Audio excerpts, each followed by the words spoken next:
Bien, buenos días. Vamos a dar inicio a esta, que es la octava sesión del Seminario Permanente sobre Migración Internacional, que se realiza en las instalaciones del Colegio de la Frontera Norte en Tijuana, y que, como todos ustedes saben, es una actividad coorganizada por el Colegio de la Frontera Norte y el Colegio de México en asociación con la Sociedad Mexicana de Demografía y la Organización Sin Fronteras.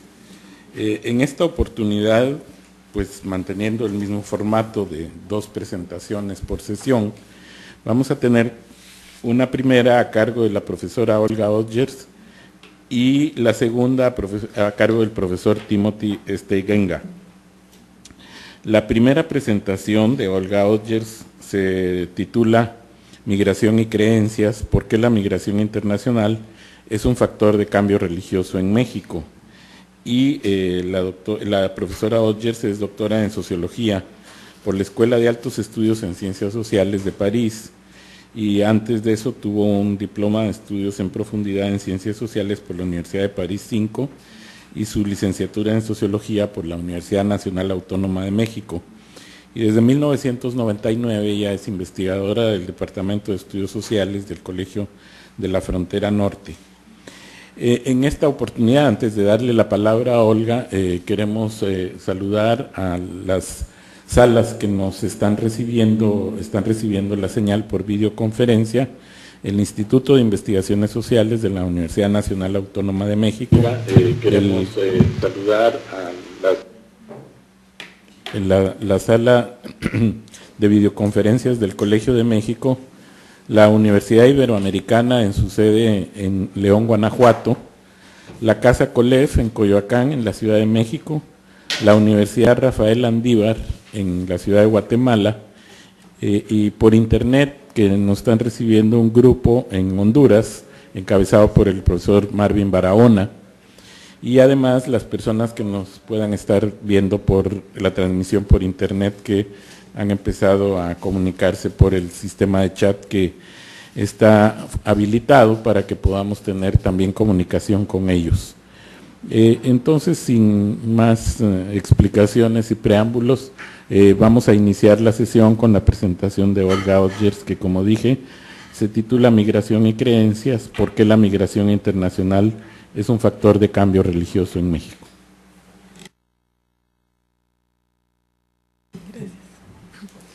Bueno, yo quisiera comenzar por agradecer la invitación para presentar mi trabajo en este seminario, y en realidad quiero hacer un agradecimiento doble porque me da mucho gusto que en esta ocasión pueda compartir esta mesa con Tim y que ambas presentaciones estén relacionadas con la cuestión de la relación migración-religión. Creo que esto, bueno, por supuesto es todo un lujo, pero además creo que también refleja un poco lo que ha sucedido durante las últimas décadas, puesto que hasta hace quizás solamente unos 10 años, había apenas unos cuantos trabajos que abordaban explícitamente la relación entre migración y religión. Y en la última década principalmente han comenzado a surgir cada vez más trabajos que abordan esta relación desde diferentes perspectivas. Yo creo que esto en sí mismo es muy significativo y tiene que ver con la realidad misma que estamos observando, en donde vemos cada vez más que surgen santos protectores de migrantes, prácticas religiosas transnacionales, donde vemos, por ejemplo, la magnitud de las remesas colectivas que son enviadas explícitamente para celebraciones religiosas, o en otra dimensión también relacionada con esto, el papel que van jugando determinadas asociaciones creadas a partir de un referente religioso para la lucha por la defensa de los derechos de los migrantes. Entonces, bueno, por supuesto esto no significa que la relación entre migración y cambio religioso sea algo novedoso o que no haya existido antes, pero seguramente sí, algunas de las expresiones concretas que estamos observando ahora son novedosas, tienen caracteres diferentes y comienzan a tener una visibilidad que sí es inédita. Entonces, bueno, dentro de este amplísimo campo dentro de este amplio campo del estudio de la relación entre migración y religión, yo para esta presentación escogí una perspectiva muy particular que tiene que ver con simplemente cuál es la relación entre la experiencia de la migración y el cambio religioso en México. Es, insisto, solamente una perspectiva dentro de este muy amplio cambio. Quiero comenzar entonces por hacer dos precisiones que creo que son muy importantes. La primera tiene que ver con la cuestión del cambio religioso propiamente. Si bien es cierto que los procesos de conversión religiosa son muy visibles, son muy llamativos, son sin lugar a dudas procesos relevantes, esto solamente constituye una pequeña parte del amplio campo de los cambios religiosos.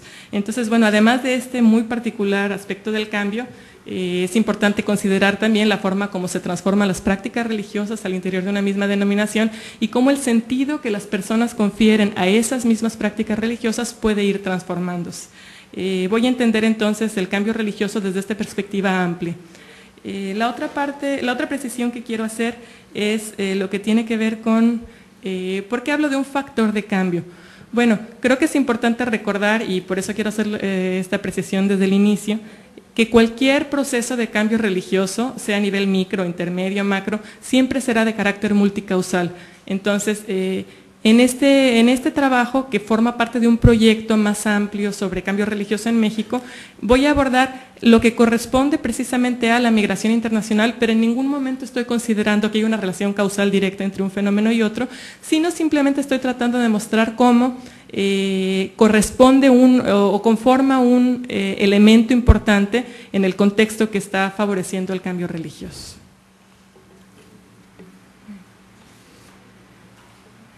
Entonces, para esta presentación voy a comenzar por decir de manera muy breve, nada más en un par de pinceladas, cuáles son algunas de las tendencias del cambio religioso recientes en México. Enseguida voy a presentar cuáles son los que considero yo que son, digamos, algunos de los principales elementos por los cuales la movilidad geográfica constituye un factor de cambio religioso, por supuesto. Y voy a finalizar en una tercera parte presentando algunas de las que considero que son algunas de las expresiones más claras de este impacto, del impacto de la migración en la transformación, insisto, no necesariamente de conversión, sino en la transformación de prácticas religiosas, de creencias y de los sentidos que se atribuyen a esas mismas prácticas religiosas. Las fuentes que estoy utilizando para este trabajo son principalmente de tres tipos. La primera tiene que ver con el trabajo etnográfico realizado en 2 comunidades de origen y una de destino. Las comunidades de origen son una situada en donde comienza la Mixteca poblana, en Chinantla, en Puebla. La otra es en una región de nueva migración, cerca del centro de Veracruz, en Alto Lucero. Y la comunidad de destino es Chula Vista, en California, en el condado de San Diego, o sea, aquí a unos cuantos kilómetros de la frontera. Esta es la parte fundamental del trabajo etnográfico que estoy complementando con algunas entrevistas complementarias realizadas en Nueva York. La segunda fuente, que es más de corte estadístico, es la que corresponde a la información que proporcionan los censos nacionales de población relativas a la adscripción religiosa. Esta importante información, que creo que hasta ahora ha sido relativamente poco explotada, me va a permitir ir construyendo digamos un panorama de las tendencias de cambio religioso, principalmente para identificar regiones. Y bueno, finalmente, la tercera fuente que creo que conviene insistir en ella es, claro, todas aquellas publicaciones académicas recientes que abordan este tema específico y que, como había mencionado hace un momento, es muy notable cómo comienzan a ser muy numerosas, a pesar de que había como una ausencia de una literatura especializada sobre este tema hasta hace un par de décadas. Bueno, hoy en día sí contamos ya con una amplísima literatura sobre el tema que nos permite tener información también empírica muy valiosa sobre cómo se van dando algunos de estos procesos de cambio religioso en diferentes contextos. Comienzo entonces, bueno, por la primera parte. Bueno, como todos sabemos, como parte de su herencia colonial, México ha sido tradicionalmente un país católico, donde la hegemonía de la Iglesia católica ha sido evidente desde los primeros años de vida independiente. Y aunque ciertamente las élites protestantes pudieron haber jugado un papel importante en determinados episodios de la vida nacional, bueno, la diversidad religiosa en México se había dado principalmente al interior de las diferentes expresiones del catolicismo popular, marcado por diferentes formas de sincretismo que varían de manera considerable de unas regiones a otras. La adscripción a otras religiones, a otras denominaciones religiosas, había sido claramente marginal, por lo menos hasta mediados del siglo XX. Sin embargo, aunque hoy en día la mayoría de los mexicanos siguen profesando la fe católica, durante las últimas décadas sí ha habido algunos cambios importantes en este sentido. Una de las expresiones de estos cambios, pero quiero insistir en que es solamente una de las expresiones del cambio religioso, se puede ver reflejada en el descenso lento pero sostenido del porcentaje de quienes se identifican como católicos en los censos nacionales de población. Como se puede observar en la gráfica, para el censo del año 2000 hubo un 12% de población que se identificó como no católica, lo cual significa un descenso de 10 puntos porcentuales en solamente 4 décadas. Entonces sí estamos viendo un proceso muy nítido en este sentido. En la gráfica que ustedes están viendo, yo estoy agregando algunas de las categorías para poder hacer comparables los datos de una década a otra, porque las categorías han cambiado un poco, sobre todo para el censo del año 2000. En el censo del año 2000 se definieron nuevas categorías que son mucho más precisas y que justamente pueden reflejar de una manera más clara esta diversificación religiosa. Entonces, bueno, específicamente para el año 2000, podemos ver quiénes son los no católicos. Bueno, dentro del universo de los no católicos, por supuesto, quienes no profesan ninguna religión o quienes al momento del censo no se identifican como adscritos a una denominación religiosa específica, encontramos un 29%. Por supuesto, este porcentaje también ha ido creciendo a lo largo de las décadas. Y quienes se adscriben a otras religiones están principalmente agrupados en las diferentes iglesias protestantes o evangélicas, y en esta categoría de bíblicas no evangélicas, que corresponde fundamentalmente a Testigos de Jehová, la Iglesia de los Santos de los Últimos Días, los mormones, y a los adventistas del séptimo día.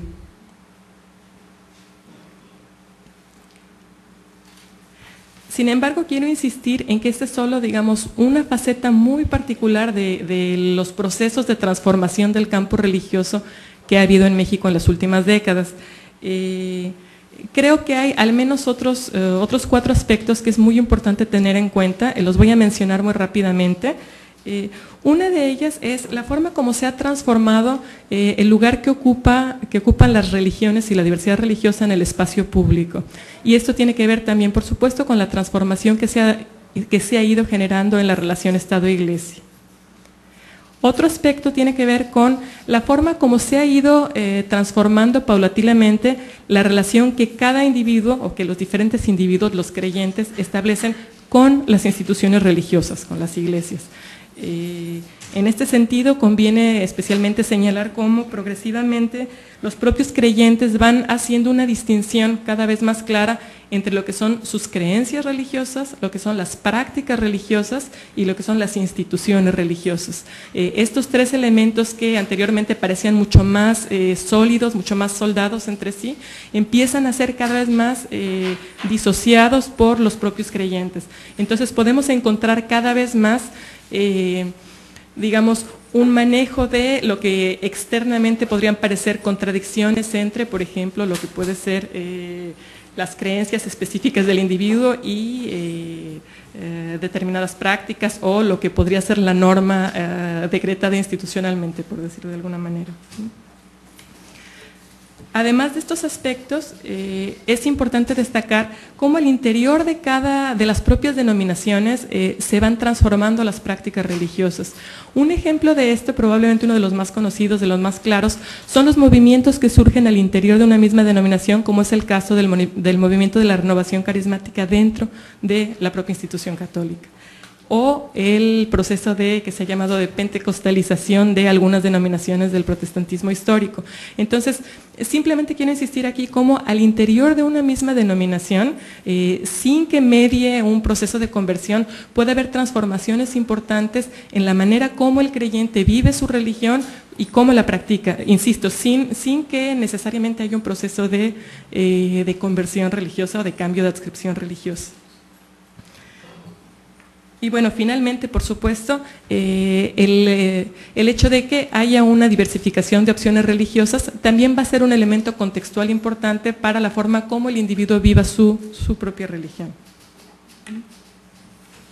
Bueno, las modificaciones que acabo de señalar, que considero que son como algunas de las principales tendencias más generales del cambio religioso en México, obedecen, por supuesto, a un sinnúmero de factores que se podrán distinguir también regionalmente, en el tiempo, etcétera.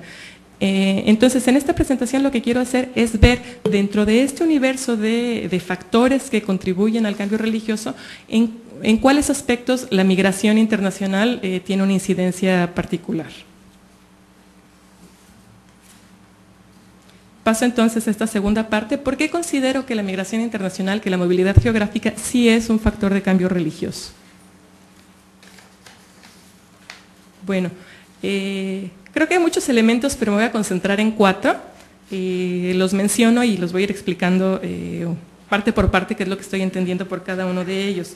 Me voy a referir en particular a lo que implica la exposición a un contexto de una mucho mayor diversidad religiosa en las comunidades, en los lugares de destino, el distanciamiento de los mecanismos tradicionales de control social, la vulnerabilidad asociada a la condición migratoria misma y lo que implica el proceso de redefinición de referentes identitarios. Comienzo entonces por el más evidente, creo yo.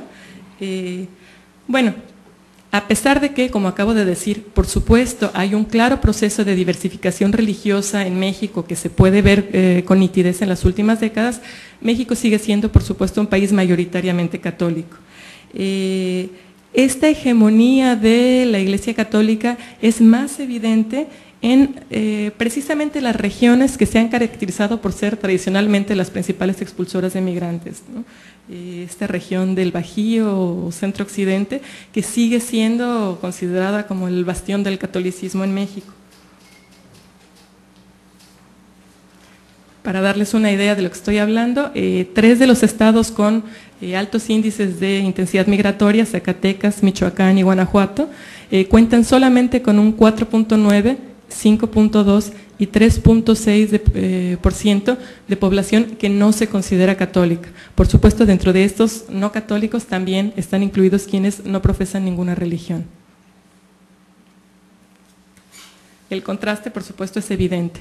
Aquí quiero mencionar, creo que es una precisión muy importante, a diferencia de lo que sucede con el Censo de México, en Estados Unidos el censo no pregunta la adscripción religiosa de los individuos.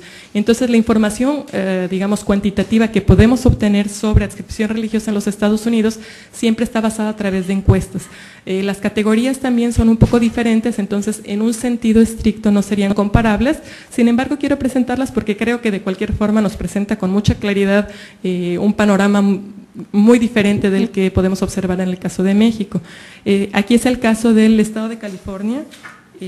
Son datos de la Association of Religion Data Archives, que puede ser consultada en línea. Ahí pongo la referencia para quien se interese consultar estos datos.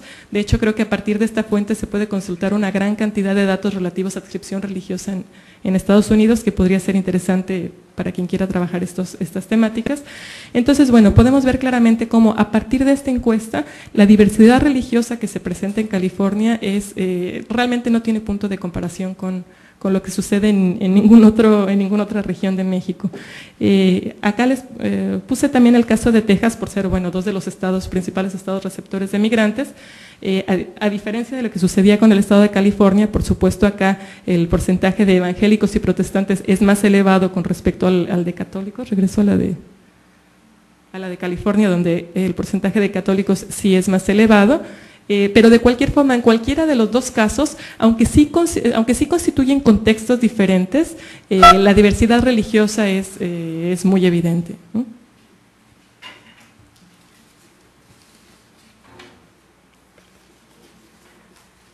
Bueno, pero no solamente la diversidad religiosa es más evidente en términos numéricos, sino también la visibilidad de la diversidad religiosa en el espacio público es muy diferente de la que sucede en México. ¿Por qué? Porque históricamente la forma como fue conformándose el campo religioso en Estados Unidos estaba basado precisamente en esta diversidad. Entonces las expresiones de la diversidad religiosa en el espacio público van a tener también características que no se presentan en México. Ahora, ¿qué sucede entonces con estos migrantes mexicanos que llegan a un contexto de mayor diversidad religiosa? Bueno, la diversidad religiosa no se va, el contacto o la exposición a la diversidad religiosa no se va a dar de manera abstracta, sino de manera muy concreta a través de las interacciones cotidianas que se van a estar estableciendo con vecinos, compañeros de trabajo, empleadores, compañeros de estudio en su caso, etcétera. Es decir, tienen rostros muy específicos, tienen un espesor muy concreto en la vida cotidiana de quienes migran.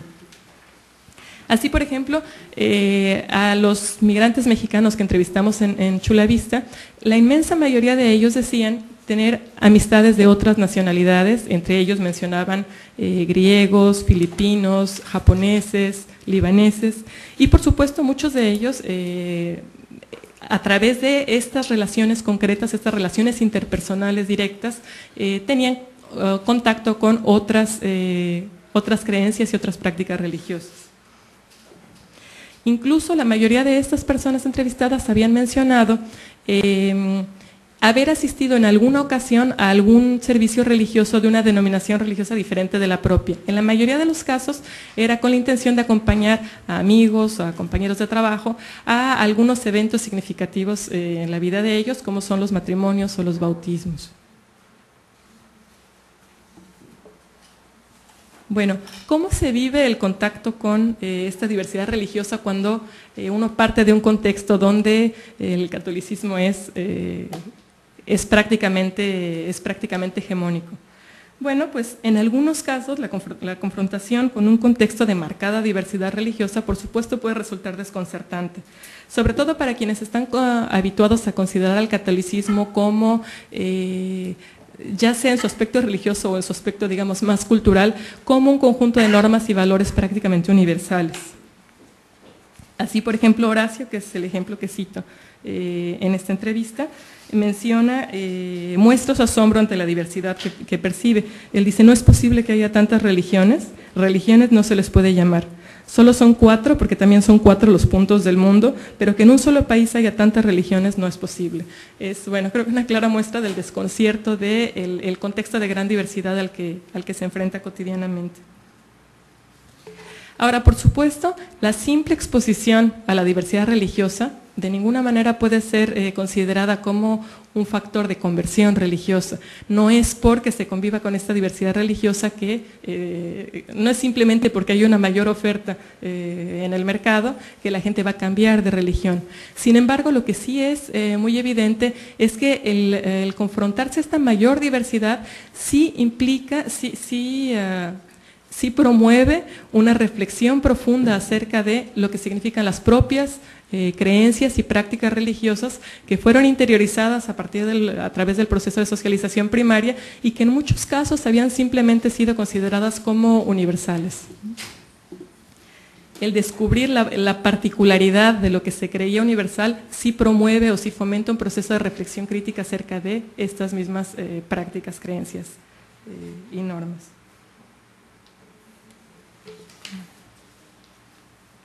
El siguiente aspecto que quería mencionar entonces es el que tiene que ver con el distanciamiento de los mecanismos tradicionales de control social. Bueno, creo que esto es relevante porque justamente la confrontación a este contexto de mayor diversidad religiosa tiene lugar en un contexto en el cual algunos de los mecanismos tradicionales de control social, desde los más sutiles hasta los más explícitos, se encuentran debilitados o tienen una menor eficacia o en algunos casos simplemente dejan de ser operativos. Un ejemplo, solamente un ejemplo de esto, es por ejemplo el de los hombres jóvenes que se insertan en estos mercados laborales transnacionales en jornadas extenuantes, que a diferencia de lo que hacían en sus comunidades de origen, el poco tiempo libre del que van a disponer, probablemente no lo van a dedicar a asistir a servicios religiosos, sino a realizar todas aquellas otras labores indispensables para la vida cotidiana que hay que realizar, lavar la ropa, hacer las compras, etc. Es el caso, por ejemplo, de Eduardo, originario de Alto Lucero, quien menciona que en Dallas nunca va a la iglesia, a diferencia de lo que hace en el pueblo. Dice, en el pueblo suele ir a misa cuando menos los domingos, para agradecer a Dios que vivió uno un día más, pero también porque a fuerzas tiene uno que acompañar a la familia, se vería mal que uno no fuera, o si no luego la gente anda diciendo. Por otra parte, en este mismo orden de ideas, pero en otra dimensión, Miguel Hernández, quien analiza el proceso de conversión de mujeres migrantes originarias de Cuandureo, Michoacán, que se convierten a testigos de Jehová, él especifica, creo de manera muy precisa, cómo la experiencia de la migración a Estados Unidos permite entrar en un contexto en el que, por una parte, se puede leer la Biblia sin los mismos condicionamientos que en los lugares de origen, y sin los mismos tabúes que imperan en las comunidades de origen, pero además lo puede hacer en un contexto, digamos, de mayor anonimato, donde la misma cantidad de población permite otro tipo de relación con estas otras denominaciones. Por supuesto,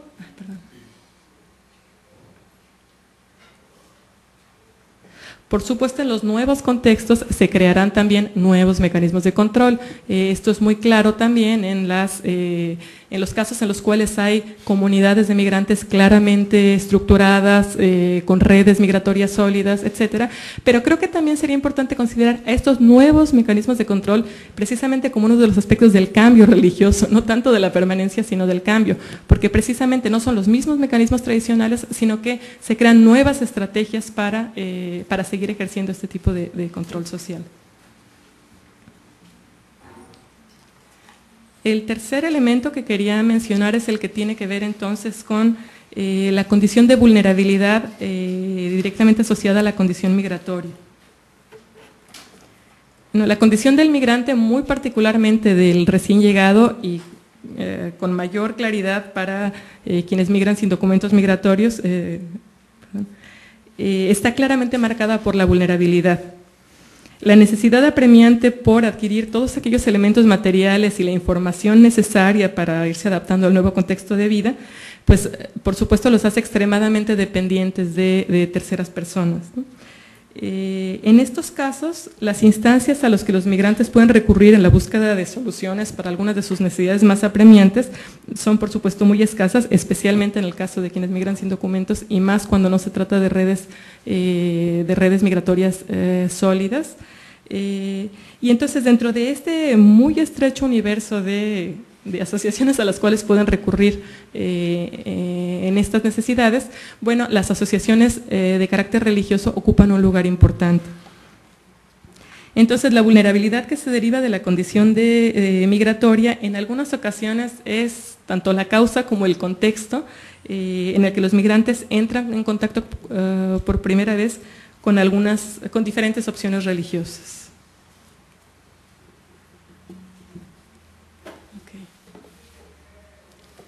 El último punto que quisiera mencionar en esta sección tiene que ver con el proceso de redefinición de la identidad o de referentes identitarios.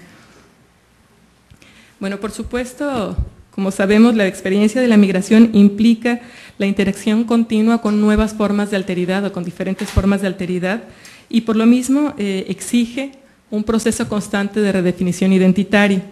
Dentro de este proceso, la redefinición de identidades religiosas también va a jugar un papel importante y va a permitir crear nuevas identificaciones, tanto individuales como colectivas, y reestructurar algunas de los referentes de identidad anteriores. Uno de los casos también, uno de los ejemplos más evidentes, es el de aquellos originarios de una misma comunidad que se reconocen fuera de ella como devotos de un mismo santo patrono, por ejemplo. Sin embargo, más allá de estas expresiones, digamos, muy concretas, muy visibles, es importante considerar que las religiones son también sistemas de creencias que están, a través del cual el creyente trata de conferir un sentido a su vida cotidiana, a la proyección que hace de sí hacia el porvenir y a la reinterpretación de, digamos, de su tradición o de su origen. Entonces, en ese sentido, en el contexto de la migración, el extraordinario contraste que hay entre las condiciones de vida concretas, que en algunas ocasiones son incluso en un primer momento más precarias que las del origen, contrastan fuertemente con aquel nuevo inmenso universo de expectativas, a veces ilusorias, que hay hacia el porvenir. Entonces, este nuevo universo de creencias, este mismo sistema de sentidos, tendrá que irse readaptando, tendrá que irse adecuando a esta tensión que se genera entre la precariedad de las condiciones diarias de la existencia con este nuevo universo de expectativas.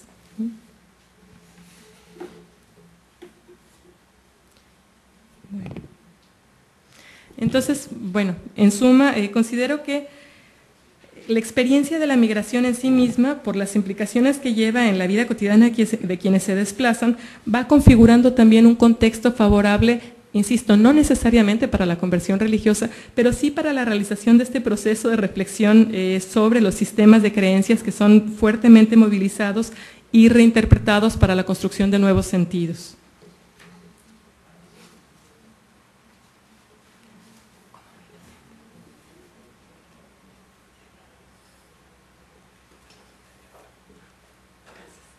Bueno, pasa entonces a la tercera parte, que es esto que mencionaba de algunas expresiones concretas, algunas de las expresiones más visibles, creo yo, del impacto de la migración en el campo religioso, en el cambio religioso. Insisto, también aquí simplemente son algunos de los casos que creo que muestran de manera más clara este impacto, pero pues la lista podría ampliarse. Voy a mencionar tres, aquí nada más las menciono y voy a abordarlas nuevamente una por una. Lo que tiene que ver con migración y conversión, la transnacionalización de las prácticas religiosas y la etnicización de las identidades religiosas. Ahorita explico qué es lo que entiendo por cada una de ellas.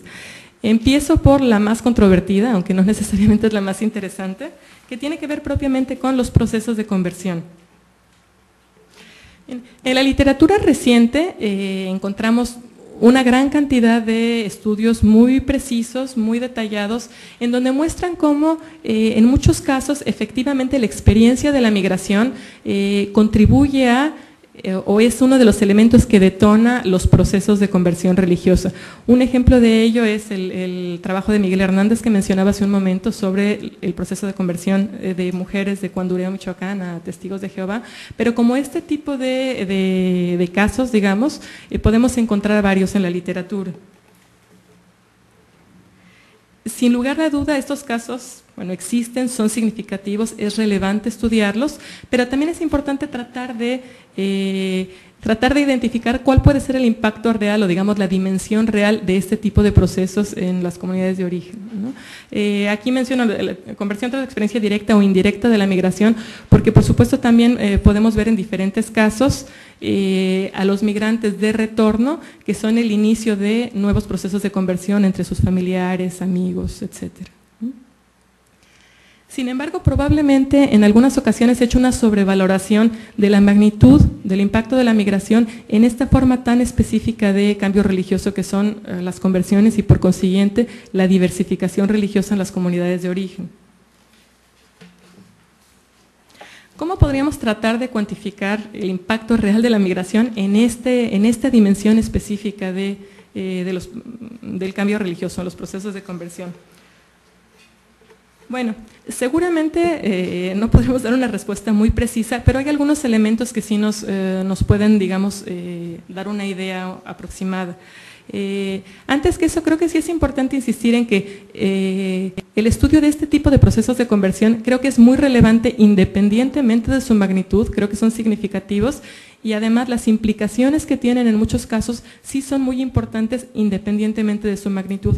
¿Por qué? Porque precisamente es en los contextos donde la diversidad religiosa es muy pequeña, es muy limitada, que el impacto o las tensiones que se pueden generar a partir de la conversión religiosa de unos cuantos pueden ser muy grandes. Entonces, el impacto de este tipo de conversiones no necesariamente hay que verlo como asociado a la cantidad de conversos, sino es un fenómeno en sí mismo que como tal resulta significativo y creo que es importante analizar.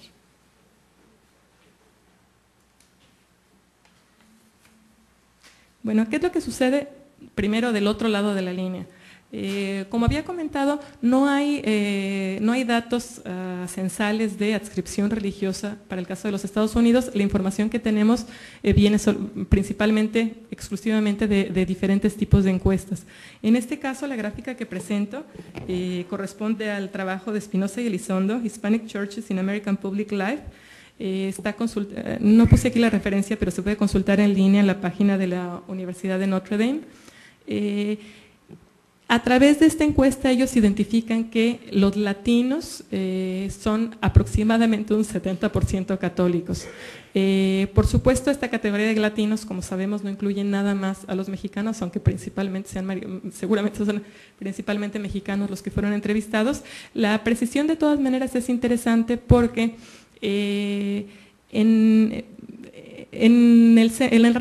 principalmente en Centroamérica, la diversidad religiosa es mucho más marcada que en el caso de México. Entonces, bueno, sí creo que es importante especificar que aquí se está hablando de latinos, no de personas de origen mexicano. Como era más o menos de preverse, la adscripción al catolicismo va disminuyendo de la generación migrante a la generación de sus hijos, a la generación de sus nietos, y a partir del estudio de Espinosa y Elizondo podemos ver que pasa aproximadamente del 74% en la generación de los migrantes al 72% al 62%. La adscripción a denominaciones evangélicas o protestantes también, por supuesto, se va incrementando y va de un 15% en la generación migrante a un 20% en la segunda generación y a casi un 29% en la tercera. Sin embargo, lo que es curioso observar es que debido a que constantemente están llegando nuevos migrantes, el porcentaje de latinos católicos se mantiene más o menos alrededor del 70% cuando consideramos todas las generaciones juntas, bueno, cuando consideran en este estudio las generaciones juntas. Ok, eso es lo que sucede del otro lado de la línea. En México, ¿qué es lo que sucede? Yo creo que es primero interesante hacer notar o recordar lo que había mencionado al inicio de la presentación, en el sentido de que las regiones en donde vemos que ha disminuido de manera más acentuada el porcentaje de población que se declara católica en los censos de población son precisamente las regiones que han tenido menos participación en los flujos migratorios, es básicamente el sureste mexicano. Y a la inversa, aquellas regiones en las cuales el catolicismo sigue siendo por mucho la adscripción mayoritaria, corresponde a aquellas en las cuales hay una mayor tradición de participación en la migración internacional. Si vemos esto, si relacionamos este indicador de cambio religioso que tiene que ver con la adscripción a otras denominaciones, creo que no se alcanza a ver bien la gráfica, ¿verdad? Bueno, ahorita le explico. Con los índices de intensidad migratoria observamos que… ¿No hay nada que señalar? ¿Se puede señalar?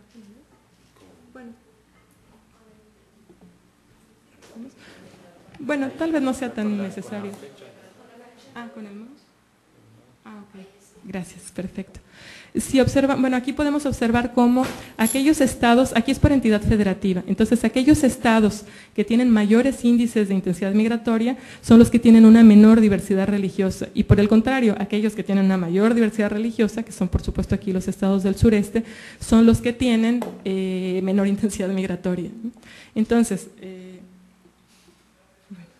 Acá esta gráfica nada más, ni la voy a explicar porque creo que no se alcanza a observar mayormente. Solamente quiero mencionar que si hacemos este mismo ejercicio, no a nivel de entidades federativas, sino a nivel de municipios, por supuesto podemos encontrar algunas, digamos, algunas excepciones que son interesantes, que valdría la pena estudiar más a detalle, hacer digamos, trabajo etnográfico preciso, principalmente algunos municipios del estado de Oaxaca y del estado de Morelos, en donde sí coincide una muy alta intensidad migratoria y diversidad religiosa. Sin embargo, como pudimos observar, bueno, en el mapa, y este mismo mapa lo hubiéramos podido ver a partir de municipios, estas, digamos, coincidencias parecen corresponder más a lógicas regionales de cambio religioso que necesariamente al impacto específico de la migración internacional. ¿Significa entonces esto que la migración internacional no tiene ningún impacto en el cambio religioso? Bueno, seguramente no. Lo que yo trato de sostener en esta presentación es que ese impacto no necesariamente se va a reflejar como procesos de conversión religiosa. Es decir, los procesos de conversión existen, son significativos, tienen repercusiones importantes en las comunidades de origen. Sin embargo, si queremos entender y explicar el proceso de diversificación religiosa en México, tenemos que recurrir a otras variables. En algunos casos muy puntuales, por supuesto, sí puede ser este uno de los factores explicativos, pero digamos en términos nacionales, si queremos entender el proceso de diversificación, bueno, la migración internacional en este aspecto específico del cambio religioso tendría solamente digamos, un carácter marginal o contextual, ¿no?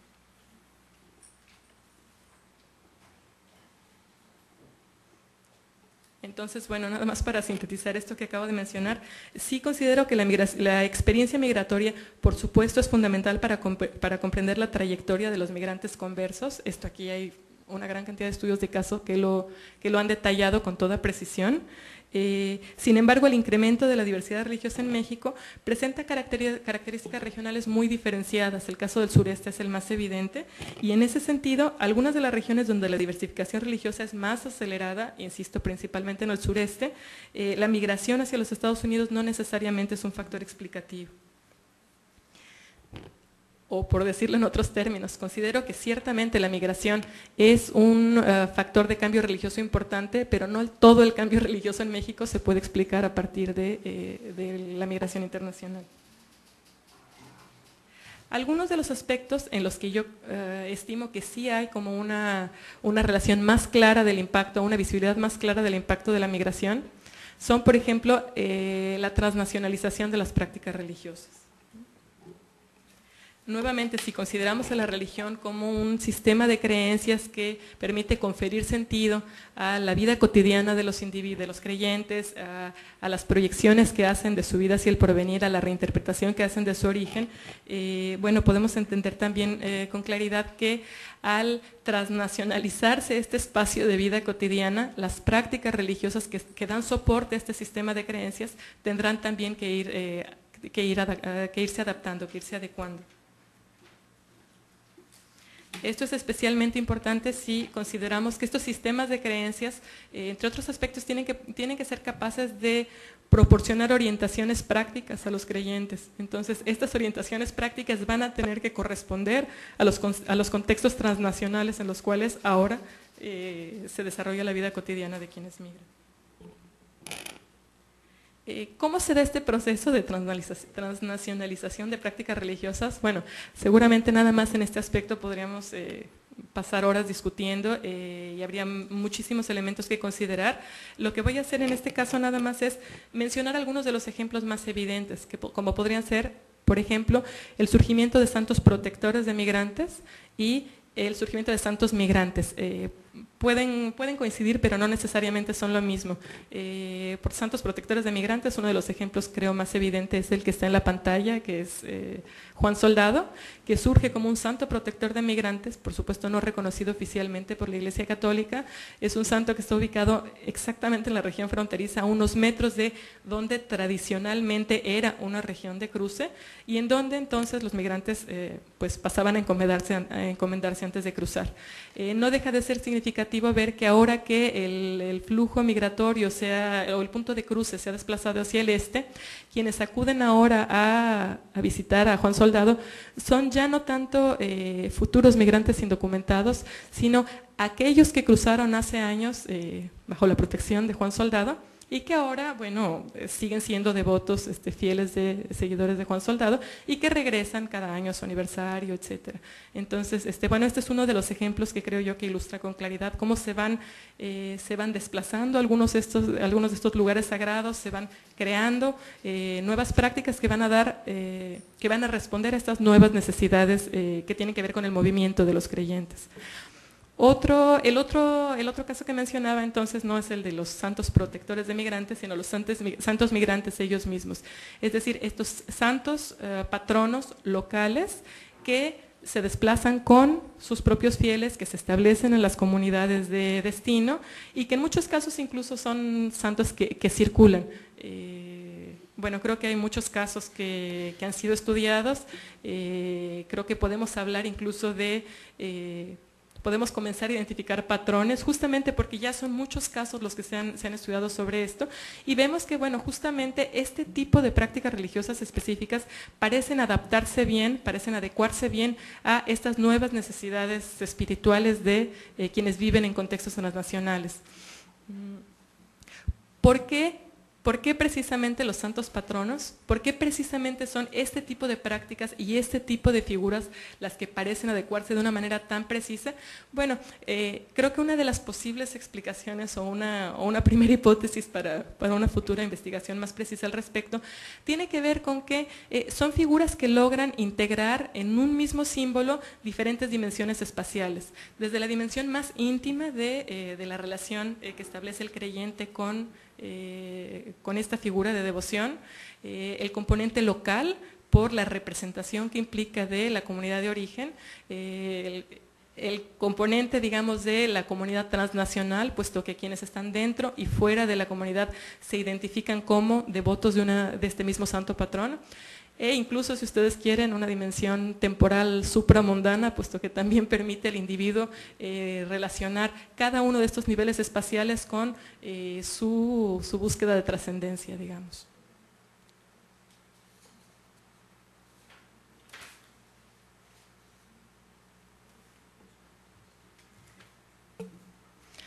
Este tipo de prácticas son relevantes entonces tanto en comunidades de origen como en comunidades de destino, o digamos, en las diferentes localizaciones de estas comunidades transnacionales, y van a ir cumpliendo, digamos, o van a ir correspondiendo a diferentes necesidades específicas, ¿no? Como pueden ser, por ejemplo, crear una nueva forma de definición del nosotros,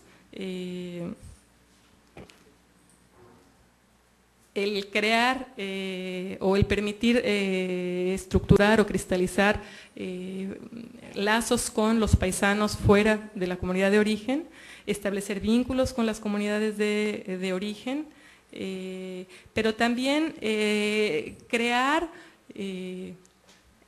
de una manera no atemporal, sino, perdón, no fuera no espacial, no fuera de lo espacial, sino integrando diferentes niveles espaciales, crear una reconstrucción o una nueva lectura de la comunidad, la historia de la comunidad y la manera como se proyecta hacia el porvenir.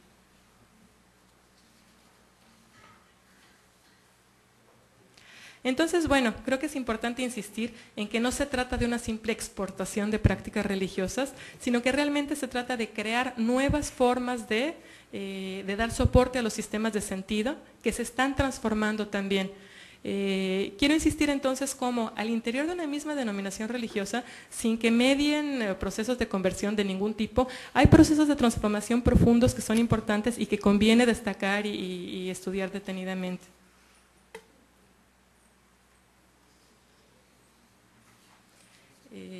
En particular, por ejemplo, este tipo de prácticas religiosas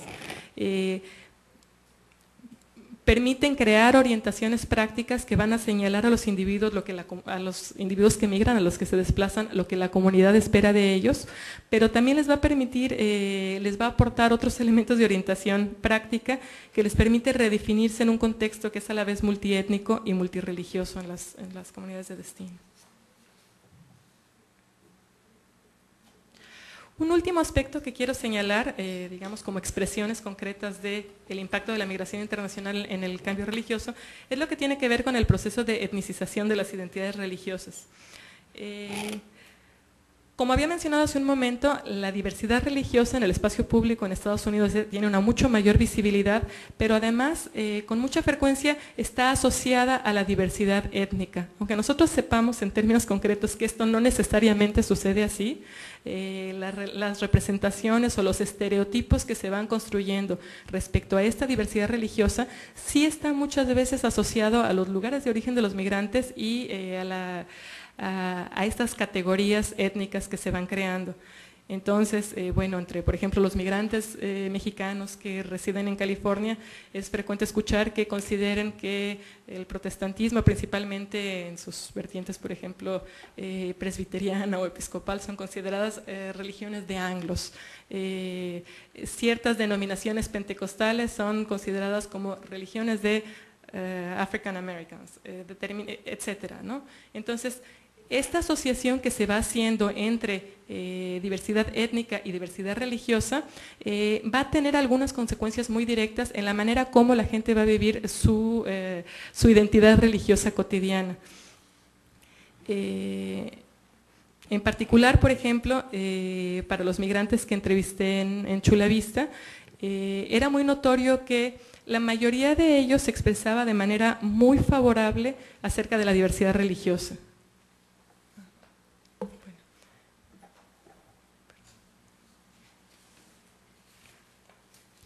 Se expresaban de manera muy favorable acerca de la diversidad religiosa, pero al mismo tiempo consideraban natural que los mexicanos fueran católicos, apostólicos, romanos y guadalupanos, ¿verdad?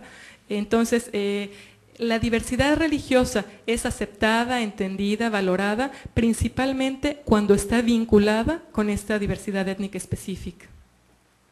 Ahora, ¿qué es lo que sucede con el catolicismo de los mexicanos que consideraban que el catolicismo era una referencia universal y al llegar a los Estados Unidos descubren que su forma particular, su forma específica de vivir el catolicismo no es vista como universal, como ellos en sus lugares de origen lo hubieran podido considerar, sino al contrario, sus prácticas religiosas específicas son vistas como una marca específica de identidad. Podemos pensar en los casos más evidentes como la celebración de las fiestas de 15 años, las quinceañeras, o la manera muy específica como algunas prácticas religiosas se celebran en el catolicismo mexicano. Debido a este cambio en la forma como es percibida desde afuera su práctica religiosa y su identidad religiosa, se va a ir creando también una reivindicación de este, digamos, catolicismo a la mexicana, que se va a reflejar de manera muy concreta, por ejemplo, en la forma como al interior de algunas parroquias católicas se van creando tensiones entre los diferentes grupos étnicos, en la manera como se va defendiendo, por ejemplo, el catecismo en español, como van apareciendo, digamos, determinadas figuras de devoción particulares de las comunidades mexicanas en algunas iglesias de las comunidades de destino.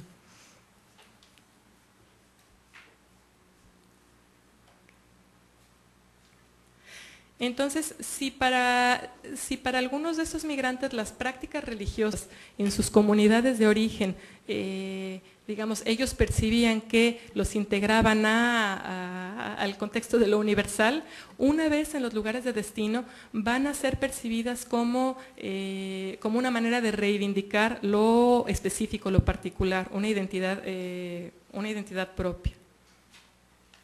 Esto es cierto, como decía, en aspectos tan íntimos como lo que implica enseñar a los niños a rezar en español, pero puede ser más evidente cuando se trata de manifestaciones de esta práctica religiosa particular que tienen lugar en el espacio público, como sería el caso de las procesiones religiosas, por ejemplo.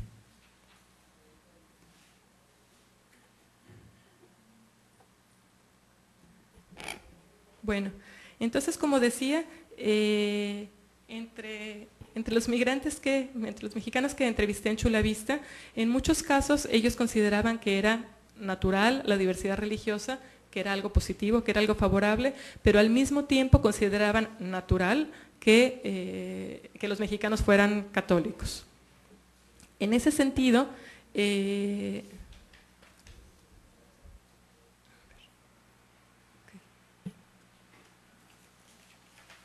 En ese sentido, y por estas mismas razones, la manera como se criticaba, como se cuestionaba, como se ponía en entredicho los procesos de conversión de los propios migrantes a otras denominaciones religiosas, por supuesto era muy apasionado, pues de alguna manera no solamente se está cuestionando el abandono de la religión de los abuelos, sino de alguna manera se considera que esto tiene que ver con una falta de lealtad a la comunidad de origen, con una falta de lealtad a el grupo estructurado en términos de esta identidad religiosa, por supuesto. Ok. Este proceso de etnicización de la diversidad religiosa tiene un efecto muy particular cuando lo vemos de regreso en las comunidades de origen. Aquí voy a mencionar el caso de una comunidad en Puebla, donde comienza la región mixteca, en donde veíamos que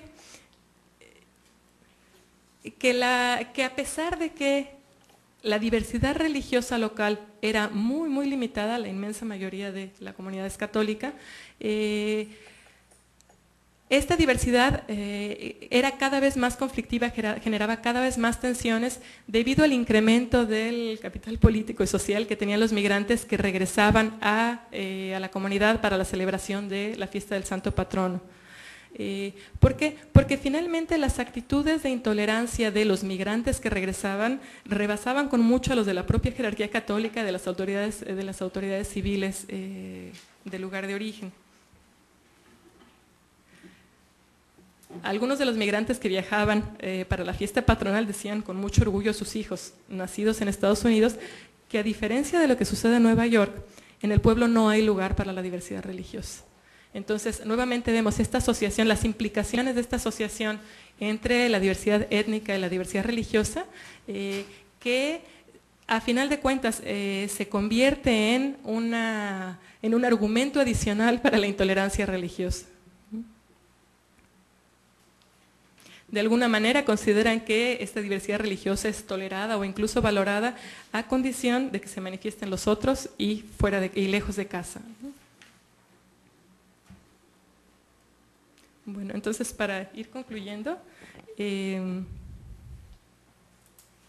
bueno, vemos cómo algunas de estas prácticas religiosas son instrumentos privilegiados para reestructurar relaciones de paisanaje, para construir o reforzar redes de solidaridad, para crear espacios favorables para la redefinición de la identidad o incluso para definir nuevos nexos con las comunidades de origen. En algunos casos pueden permitir construir una especie de trinchera identitaria, especialmente para un segmento de esta población mexicana migrante que vive en un contexto de marcada discriminación, pero paradójicamente esta misma herramienta construida para reivindicar la diferencia cultural se convierte en un vector de intolerancia una vez que es vista al interior de las comunidades de origen.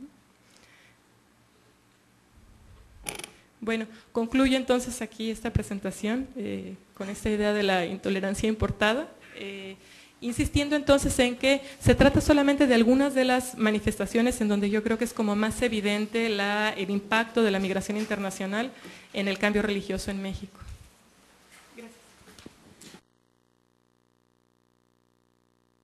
Gracias, Olga.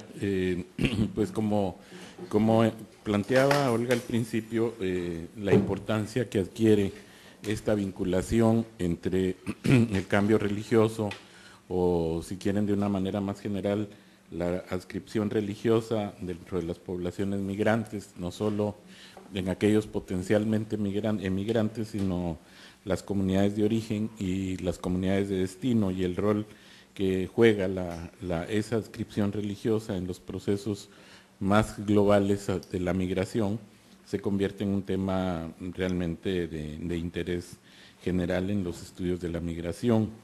Y bueno, creo que vimos también como parte de la presentación elementos de carácter metodológico que constituyen desafíos, como en los intentos por explicar los vínculos de las migraciones con otros procesos sociales, en el que sobre todo este intento por medir impactos tiene o nos llama la atención sobre la vertiente cuantitativa, pero también lo cualitativo como un desafío, como decía, de carácter metodológico.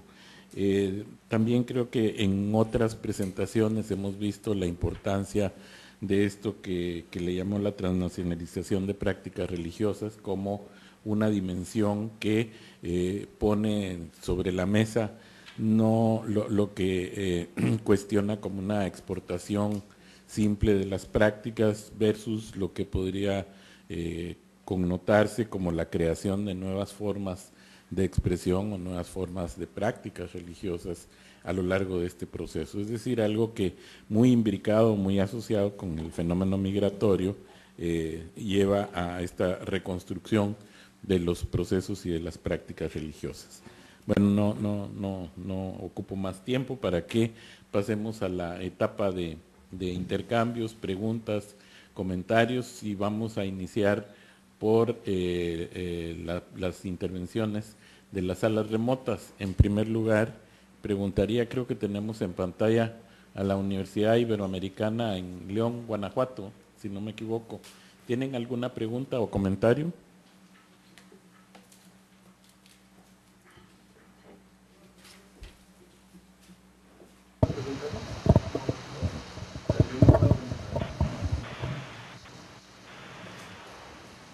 Buenas tardes, mi nombre es Miguel Vilches. Una pregunta para la doctora. Estábamos en una conferencia en El Salvador y un sacerdote jesuita de Estados Unidos, Bill Rickley, que está en la parte de Boston, nos comentaba que el asunto de la religiosidad para los migrantes de destino, es decir, para los migrantes mexicanos que están llegando allá, es un asunto que a la Iglesia norteamericana católica le está preocupando mucho, porque ellos están percibiendo esto mismo que la doctora mostraba, que sí hay un impacto en la religiosidad católica cuando los migrantes llegan allá a Estados Unidos. Mi pregunta era, ¿habría alguna distinción entre las diferentes comunidades de destino? Es decir, si estas comunidades de destino en Estados Unidos practican una religión diversa a la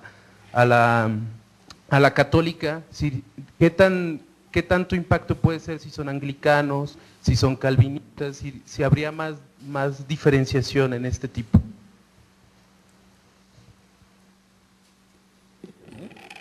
Sí, bueno, muchas gracias por la pregunta y el comentario.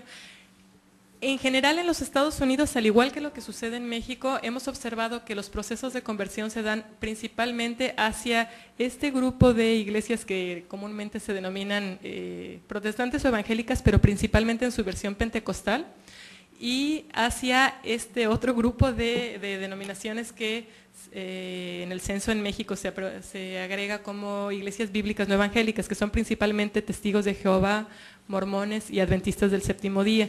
Definitivamente debe haber diferencias, yo creo que sería muy interesante estudiarlas de manera más detallada. Hay algunos estudios ya publicados que se abocan a comunidades específicas y a ver qué es lo que sucede de manera muy particular con algunos de estos procesos de conversión y también en las comunidades de destino, cómo se van conformando algunas de estas otras comunidades. No sé si esto responde a la pregunta. Yo conozco muy pocos casos de conversiones a otras denominaciones protestantes, por ejemplo, del protestantismo histórico. Creo que solamente un caso me he encontrado y bueno, era algo bastante sorprendente.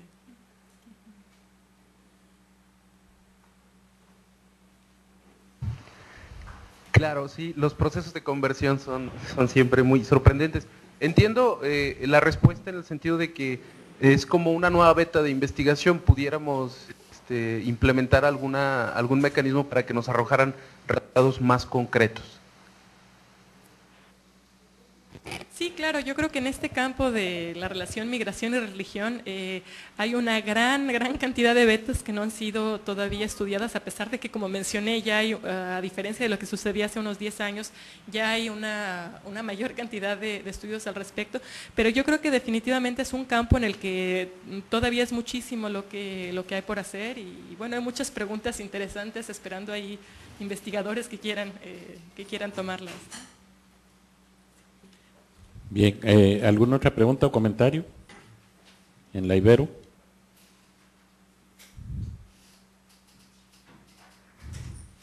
Muchas gracias, ya por ahora no. Gracias. Pregunto, ¿en el Colegio de México habrá alguna pregunta o comentario? No, aquí en el Colegio de México no hay preguntas. Gracias. ¿En el Instituto de Investigaciones Sociales de la UNAM? De momento no tenemos preguntas. Gracias. Gracias. ¿En Casa Colef? Sí, yo tengo una pregunta para Olga. Soy Pedro Álvarez de Cáritas. Es un tanto una pregunta comentario. Si no crees que, y lo has matizado muy bien el hecho de decir que no es una variable tan independiente la migración que afecte la creencia o la práctica religiosa y que no es una causa-efecto proporcional y directa.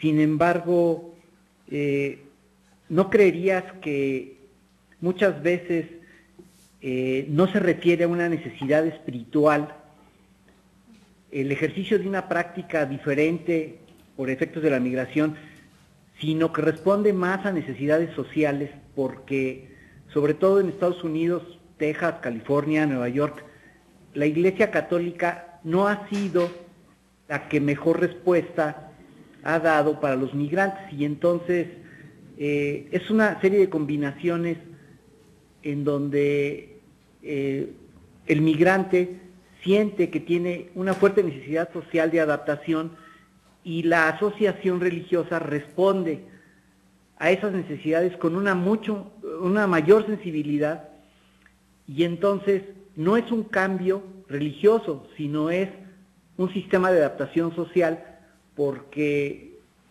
mientras están en el lugar de la migración, el destino de la migración, pueden ser pentecostales y regresan a los Altos de Jalisco o a Michoacán o a su lugar de origen y siguen siendo católicos porque esa identidad permanece, pero pareciera ser que la respuesta social puede ser más fuerte que un verdadero cambio de identidad religiosa. No sé tú cómo lo puedas ver. Sí, muchas gracias, Pedro. Yo creo que tocas un tema que es muy importante y también muy controvertido, que yo creo que se ha derivado, digamos, este debate en dos vertientes. Una tiene que ver con hasta qué punto son, por así decirlo, entre comillas, auténticos los procesos de conversión, o hasta qué punto obedecen a necesidades puntuales, coyunturales, explícitas. Yo creo que no es la mejor manera de plantearlo, porque por lo general trae, digamos, esta manera de presentar el problema trae la connotación de quienes no se convierten, por supuesto, de un cierto oportunismo por parte de quienes están buscando otras denominaciones religiosas. Y yo creo que más que verlo así, convendría retomar la discusión en el sentido de lo que mencionaba muy al inicio de esta presentación, en el sentido de que no nada más en el caso de los migrantes, sino en términos generales, podemos ver una distinción creciente entre la forma como los creyentes consideran sus creencias, sus prácticas y la relación con las instituciones religiosas. Y esto yo creo que es cierto en todos los casos, lo podemos ver dentro del catolicismo como dentro de otras denominaciones. Entonces, quizá lo que tendríamos que hacer, pero bueno, eso rebasa con mucho el espacio de esta discusión, fundamentalmente, ¿qué estamos entendiendo por conversión religiosa? El decir, ahora en vez de ir a esta iglesia voy a otra, o una transformación profunda de las creencias del individuo y por consiguiente de la manera como va a estar orientando en su vida cotidiana sus acciones un día a día. Entonces, bueno, yo creo que habría que entrar a la discusión en todo caso de esta otra manera, es decir, cómo crecientemente vemos, y no nada más en este contexto, esa distinción, que cada individuo es capaz de administrar, de manejar de diferentes maneras entre creencias, prácticas, institución, y a partir de ahí la manera como se va a relacionar con las comunidades que están construidas a partir de cada uno de estos referentes. No sé si responde a la pregunta, Pedro. Gracias. Y claro que sí, y estoy también de acuerdo contigo en que requiere más matices y que la cuestión fundamental puede tener mucho que ver con la adaptación. Gracias. ¿Ninguna otra pregunta ahí en Casa Colef, Pedro? No, muchas gracias, Manuel Ángel. Bueno, por último, en la Universidad Rafael Landívar, ¿habría alguna pregunta o comentario? Bueno, sí, tenemos un par de comentarios que son también inquietudes que hemos tenido en nuestro programa de investigaciones. Al principio el tema de la religiosidad no estaba dentro de los objetivos de la investigación, pero nos fue saliendo en los casos. Entonces lo abordamos. Y encontramos fenómenos tan interesantes como lo que abordaba Olga acerca de la transnacionalización de las prácticas religiosas. Tenemos el caso, por ejemplo, de San Miguel Acatán en Florida. La fiesta de San Miguel, que es un evento muy importante en un pueblo del norte de Guatemala, se ha trasladado también a Florida en la comunidad Canjobal. Como un referente, ¿verdad?, como un referente identitario. Luego hemos encontrado en otras comunidades indígenas una frecuencia como una expresión muy frecuente de comunicación entre los familiares que se quedaron en la comunidad de origen a través de las peticiones en las misas y también en los servicios de las iglesias evangélicas.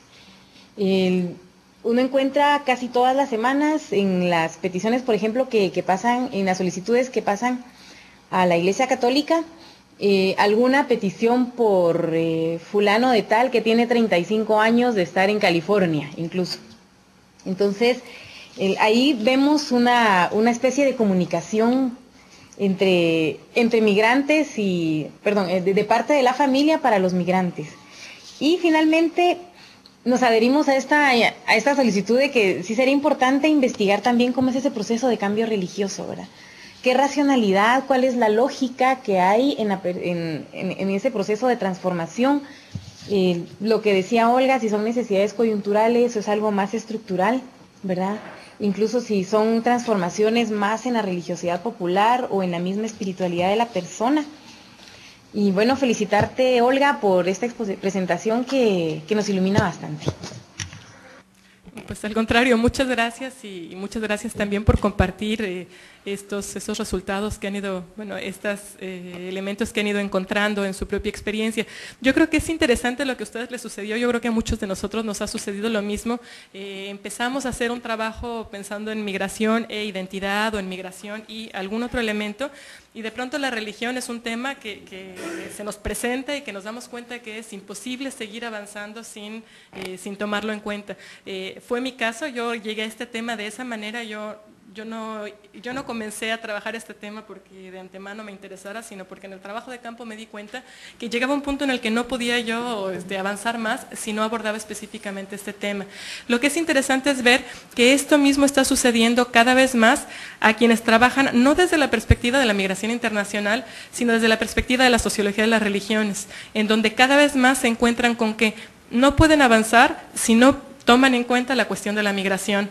Yo creo que esto de alguna manera es una llamada de atención para todos nosotros, pues para tratar de trabajar en conjunto y de tratar de formar cada vez más grupos que compartan estas dos perspectivas que finalmente van convergiendo en muchos puntos.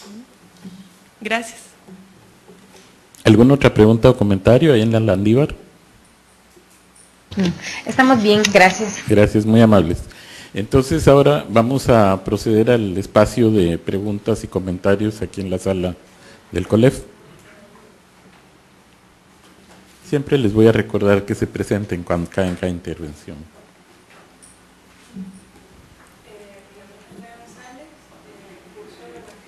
demografía aquí en el COLEF. Me pareció muy interesante su presentación y mi duda tiene que ver con la posición institucional de la Iglesia Católica frente a estas nuevas prácticas con lo que usted denominó santos protectores de migrantes o santos de los migrantes. Realmente me estoy aproximando por primera vez a este tema, no soy mexicana.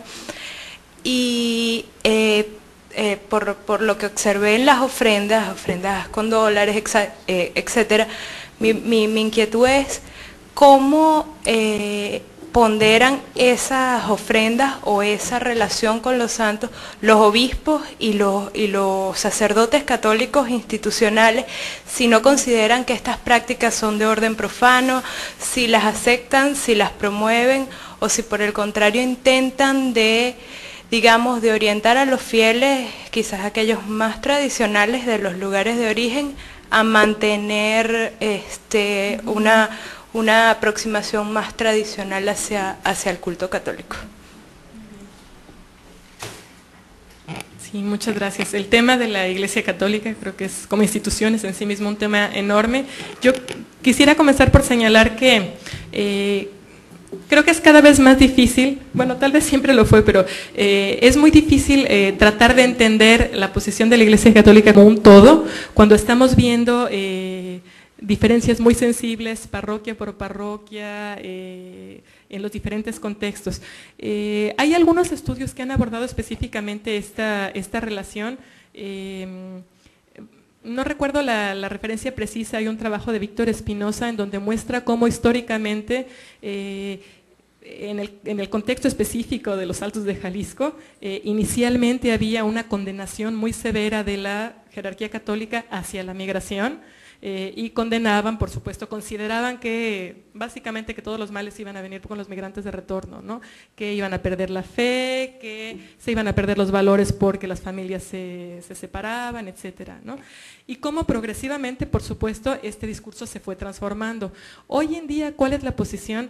Bueno, yo creo que es muy importante reconocer la pastoral migrante que tiene la Iglesia Católica en muchos contextos, pero que no podemos considerar tampoco como una actitud uniforme o que podríamos encontrar de la misma manera y con las mismas características en distintos contextos, ¿no? Yo creo que sí habría que ver, digamos, también la diversidad al interior de la propia Iglesia Católica y cómo las estrategias que han tenido para irse adaptando a las mismas características de los fieles, que se van o que se quedan, pues han sido diversas, en algunos casos han sido muy creativas, en otros casos, por el contrario, ha habido una gran rigidez. Yo creo que es básicamente como habría que seguirlo abordando. Bueno, gracias a Olga para la presentación tan importante e interesante. Mi pregunta y comentario tiene que ver con algunos de los comentarios que han surgido en los otros salones también, que tiene que ver con conversión y una escala de conversión, ¿verdad? Yo creo que tenemos que definir mejor una escala de conversión entre hay paisajes, hay afiliación, hay asistencia, pero al fin podemos hablar de confesión o el nivel más profundo, que es un cambio de identidad de una forma, ¿verdad? Y por migrantes que son, en mi experiencia de pertenecer a una iglesia en Florida, por ejemplo, no solo es una decisión religiosa, es una decisión sobre recursos sociales, recursos materiales y capital social. Y para gente que tiene una identidad que está en flujo, que está en un proceso de cambio. En su experiencia, los que han cambiado o han convertido a esas iglesias pentecostales, quiero saber si esa gente tiene un nivel menos de transnacionalismo en su vida ya, o que tienen menos conexiones después de conversión con su pueblo, su comunidad de origen. Y también la segunda parte de la pregunta es, de todas las iglesias que yo he visto que están creciendo bastante entre los migrantes, no son las iglesias tradicionales ni los pentecostales, pero los neopentecostales, que son a veces no son de los Estados Unidos, pero son, bueno, podría ser de origen de los Estados Unidos, pero están creciendo en Brasil, en la Iglesia Universal o Mundo de Luz del Mundo. Y si en su opinión es esas iglesias que están creciendo más, que son de verdad instituciones transnacionales. Sí, muchas gracias. Yo creo que efectivamente el término mismo de conversión es muy controvertido y probablemente tendríamos que reflexionar más acerca de lo que significa. Creo que muchas veces hacemos una asociación entre un cambio nominal de adscripción religiosa a una conversión, siendo que en realidad se trata de procesos diferentes. Yo creo que también podríamos encontrar casos en donde el cambio de adscripción tiene que ver con un deseo por no cambiar las convicciones religiosas, sino lo contrario, ¿no? Entonces sí, yo completamente de acuerdo en esta idea de la escala de conversión. Me parece una idea muy importante que habría que retomar. Si los pentecostales son menos transnacionales, yo creo que no tengo elementos para dar una respuesta de manera general. En los casos particulares que a mí me tocó observar, no son menos transnacionales. De hecho, algunos de estos casos corresponden precisamente a esta comunidad que mencionaba, en donde el proceso de conversión, yo creo que ahí sí había realmente una conversión, se dio en los Estados Unidos. Eran las hijas, una familia en la cual solamente las hijas habían migrado, y al regresar convirtieron a la familia, y esto definitivamente mantuvo vínculos transnacionales también con otras redes fuera de la comunidad de esta misma denominación. Entonces, en este caso concreto, yo no creo que haya menos transnacionalismo, aunque por supuesto se da de una manera muy diferente que en el caso de los católicos, que tienen una inmensa fiesta patronal y todo esto, ¿no? Yo creo que tiene otra característica, a lo mejor probablemente es un transnacionalismo más discreto, pero no necesariamente es menos transnacional. Ahora, insisto, son unos cuantos casos particulares, yo pues no sé qué suceda en términos más generales. En los casos concretos que a mí me tocó observar, no encontré neopentecostales. Yo supongo que tiene que ver con las comunidades de origen, donde están ubicadas, etcétera, pero a mí no me tocó observar neopentecostales. Lo que sí es interesante es saber que aquí en la ciudad de Tijuana el neopentecostalismo está creciendo muy rápidamente, y sí es, por supuesto, una ciudad que se ha conformado pues básicamente a partir de migración de otros lugares de México. No es migración internacional, pero creo que también es un proceso que tiene que ver con esto que estábamos hablando, ¿no? Gracias. Buenos días, mi nombre es Fabiola Galicia, soy estudiante de doctorado en Ciencias Sociales aquí en el Colegio de la Frontera. Son dos puntos más que nada. Primero, uno va más o menos relacionado con lo de Andrea acerca de los santos patronos del migrante, que las imágenes que manejan los migrantes, ¿no? Uno es Juan Soldado, que digamos que es fuera de la religión católica, y el otro que manejan en Jalisco es Santo Toribio. Bueno, yo viéndolo desde una perspectiva económica, digamos, no sé si, no me queda muy claro si surge Santo Toribio como una respuesta ante el seguimiento que estaba llevando Juan Soldado, que no estaba dentro de la Iglesia Católica. ¿Qué relación hay entre estos dos símbolos, estas dos imágenes? Otro es acerca de la transnacionalización. Creo que a todo el mundo le está llamando la atención la transnacionalización de la religión. Bueno, hay unas iglesias como las que están trayendo desde Brasil, por ejemplo, las que están vendiendo mucho por televisión inclusive, y otra bueno, ese es un tipo de transnacionalización que yo entiendo, no me queda muy claro, y la otra es cuando van los migrantes, regresan, traen otro tipo de religiones, otras perspectivas, y también están surgiendo nuevos grupos religiosos, por ejemplo en el caso de Chiapas. No, hay muchos evangélicos, hay muchos grupos que han surgido a raíz de, supongo yo, que es la migración. Ahí es donde no me queda muy claro, ¿no? La cuestión de transnacional, ¿qué diferencia hay entre este tipo de iglesias grandes como las brasileñas que están llegando a México en este caso, o qué diferencia hay entre la transnacionalización de los migrantes que traen nuevas ideas religiosas, ¿no? Eso es más que nada los dos puntos. Gracias. Muy bien, muchas gracias. Bien, respecto a la relación entre Juan Soldado y Santoribio, no estoy segura de tener suficientes elementos para responderte como debería, pero sí creo que hay dos cosas que podría comentar al respecto. Una, yo creo que Juan Soldado no está fuera de la religión católica, no es, la institución católica como tal no lo reconoce, pero yo creo que es como con mucha claridad un santo católico, ¿no? Yo creo que sí en ese sentido no, yo no haría esta distinción, ¿no?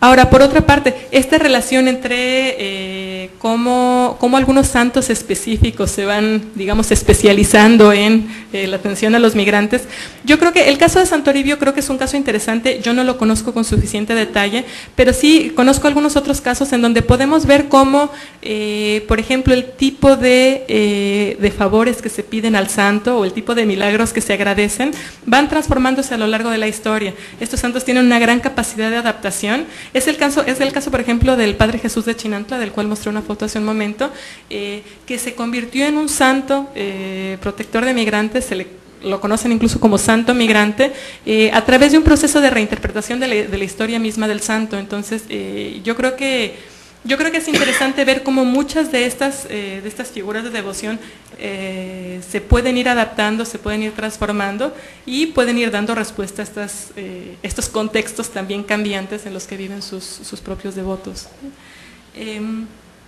Respecto a la cuestión de estas iglesias que aparecen en televisión y las prácticas transnacionales, yo creo que no hay que olvidar que muchas iglesias, empezando por ejemplo por la Iglesia Católica, siempre se han concebido como iglesias, digamos, supranacionales, universales, ¿no?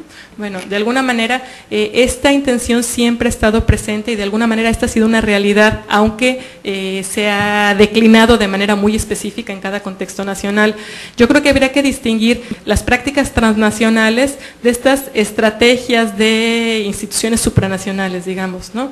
Cuando yo estaba hablando de prácticas transnacionales, me refería más a la manera como cotidianamente las personas construyen la práctica, cuando su contexto de vida no es una localidad, sino cuando su contexto de vida cotidiana corresponde a más de una de estas localidades. Entonces, es, digamos, a otro nivel en el que estoy identificando yo estas prácticas transnacionales. Ahora, es muy interesante ver que la construcción de estas prácticas transnacionales se da en un contexto en el que hay una explosión, un surgimiento de una gran cantidad de iglesias como esta que mencionabas, que tienen explícitamente este tipo de estrategias de desarrollo. Luis. Bueno, yo soy Luis Escala Rabadán, de aquí del Departamento de Estudios Sociales en el COLEF.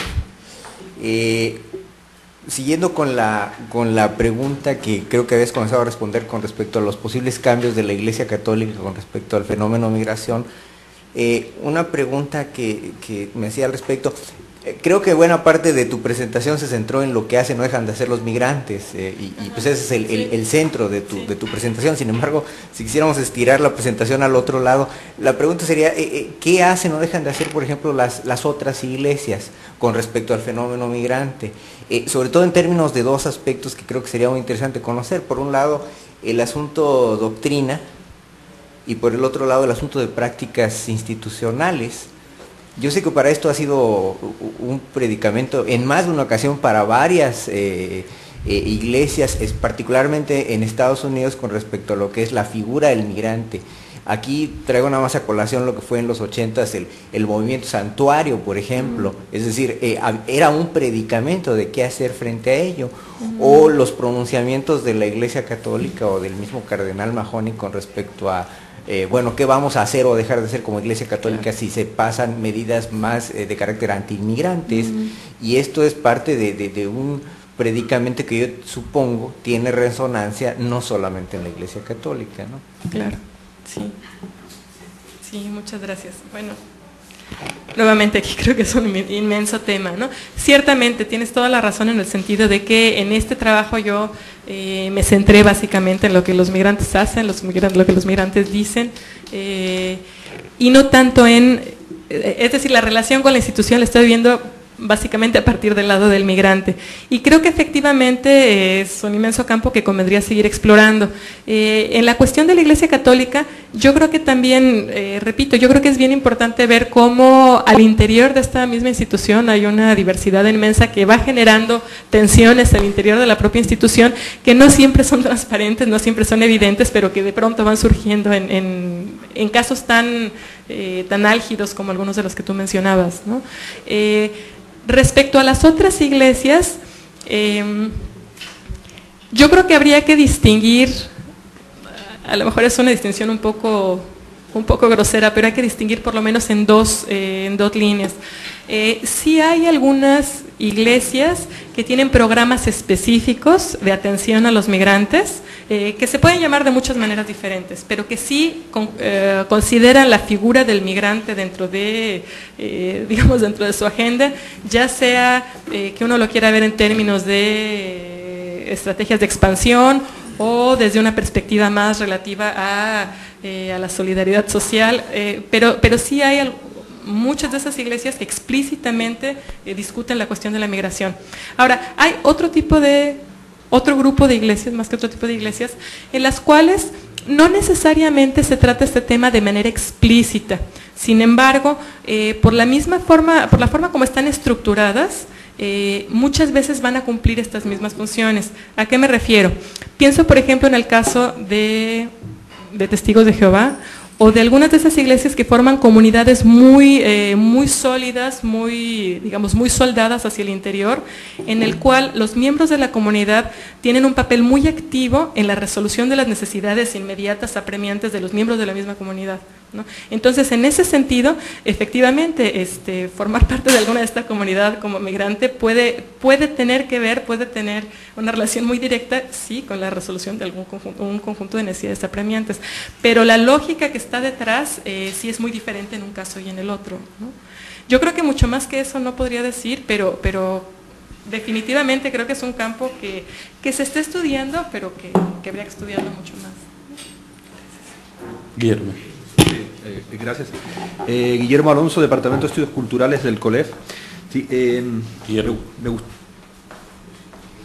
¿No funciona y yo hablando aquí, me vuelvo a presentar entonces. Guillermo Alonso, Departamento de Estudios Culturales del COLEF. Sí, me gustó tu presentación, siempre tan clara que me preocupa haberlo entendido todo, entonces me había preocupado. Pero me gustaría hacerte un par de preguntas que igual me las puedes resolver tú. Oye, lo de los santos o vírgenes que van a Estados Unidos desde México es un fenómeno reciente, es una estrategia de como los migrantes no pueden venir para acá, se los llevamos para allá. Tiene que ver la lógica esta económica de los clubes de fútbol, ¿no? De vamos a hacer un tour así económico para sacar dinero, porque me imagino que pasan la alcancía.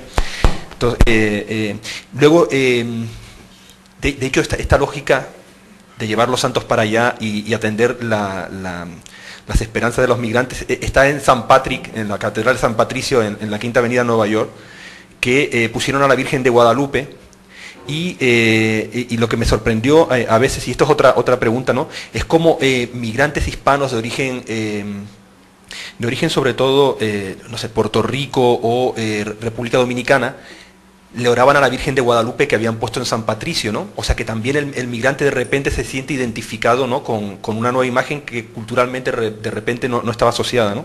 Entonces me gustaría que explicaras un poco esto, ¿no?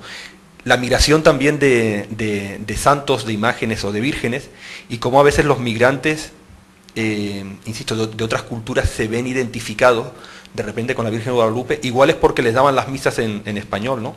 A ver si me puedes comentar los dos casos, ¿no? Muy bien. Gracias. La cuestión de los santos migrantes, creo que hay dos modalidades que conviene distinguir. Una es esta capacidad de este don de la ubicuidad que sí tienen los santos, ¿en qué sentido? En que en muchas ocasiones, cuando hablamos de santos migrantes, no es que físicamente la imagen que estaba en una iglesia se la hayan llevado a la otra comunidad, sino simplemente que se produce una reproducción, pero este tipo de reproducciones tienen un sentido muy particular. Hay un artículo de Rodolfo Morán que se publicó en la revista del Colegio de Jalisco, en Estudios Jaliscienses, que justamente muestra cómo estas nuevas representaciones del santo, es decir, el que estaba en la iglesia también es una representación, ¿verdad? Cómo estas nuevas representaciones del santo finalmente van a tener el doble carácter, es una representación del santo y es una representación de la representación que está físicamente en la iglesia del lugar de origen, ¿no? Entonces, bueno, están estos dos niveles, el que se creen nuevas representaciones del santo, que van a estar de manera más o menos permanente establecida en las comunidades de destino, y el otro caso que sí tiene que ver con la transportación física de la imagen que está en un contexto. Y hay algunos casos muy particulares en donde se juntan las tres, ¿verdad? Como la Virgen de San Juan de los Lagos, que está la peregrina, la viajera y la que permanece, ¿no? Entonces, es decir, hay diferentes modalidades en este tipo de santos migrantes. ¿Qué tan antigua es esta tradición? Si te soy sincera, no lo sé con precisión. Sin lugar a dudas, representaciones de la Virgen de Guadalupe en Estados Unidos debe haber, no sé desde cuándo, pero desde hace muchísimo tiempo. Este otro fenómeno de llevar físicamente al santo a recorrer, a visitar a los migrantes y regresar después, yo supongo que sí debe ser más reciente, pero bueno, ahí habría que distinguir estas dos modalidades. Por supuesto que se pasa la alcancía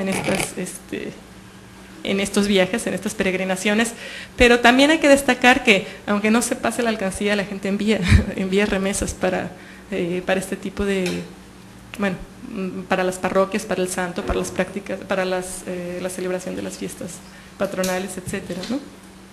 Respecto a estos otros migrantes que de pronto son guadalupanos o que empiezan a ser devotos de la figura de devoción de los migrantes de otra comunidad.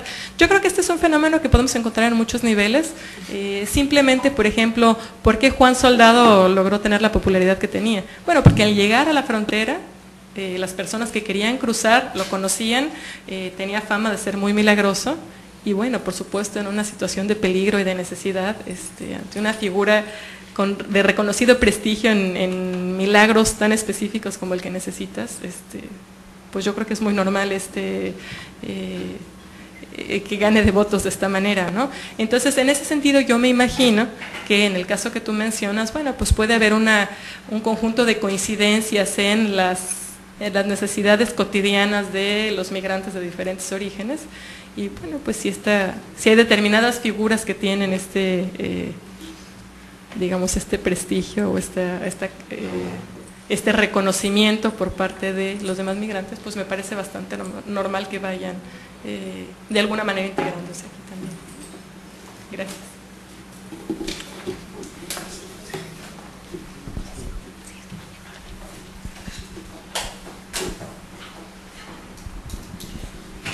Bueno, mi nombre es Miriam Solís y soy estudiante de la maestría en Desarrollo Regional de aquí del COLEF. Mi pregunta es la siguiente. En esas transformaciones religiosas que se dan, digamos, que son efecto, o más bien consecuencia del contexto migratorio, ¿se puede tomar como la menor intensificación de las prácticas religiosas como un efecto de esto, una consecuencia más bien del contexto religioso? Esta pregunta es porque, bueno, yo estudié un caso en Yucatán, en donde los migrantes yucatecos que no son como que muy practicantes de su religión católica, sin embargo, cuando migran, pues sí dejan como que completamente de asistir a las misas o a otras prácticas religiosas, precisamente porque el mismo contexto ya laboral y todo lo que implica la migración no se los permite.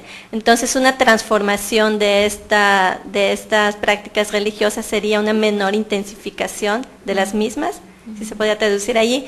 Y por otra parte, si el surgimiento de estos nuevos santos protectores de migrantes también responde a esa necesidad que ellos sienten de que, bueno, en Estados Unidos ya no pueden practicar su religión y aún estando en Estados Unidos contribuyen a que algunas nuevas prácticas surjan en sus localidades de origen. Porque, por ejemplo, en esta misma comunidad yucateca surgió un santo protector de migrantes, que, bueno, aún ellos estando en Estados Unidos envían remesas para realizarle novenas a este santo. Entonces, este santo, de hecho, tampoco es reconocido por la Iglesia. Entonces, ahí va así esta misma necesidad, si se puede traducir así, contribuye al surgimiento de esta nueva práctica en la comunidad de origen, aun cuando ellos no estén presentes. Sí. Muchas gracias, Miriam. Bueno, son dos cosas diferentes. Respecto a en qué medida la migración puede estar teniendo un efecto en la disminución de las prácticas religiosas, yo creo que es difícil contestar de manera contundente. Yo lo que sí observé fue en algunos contextos específicos, como por ejemplo el de estos jóvenes trabajadores que trabajaban siempre que podían, horas extras, etcétera. En su caso, por supuesto, que había un cierto abandono de las prácticas religiosas.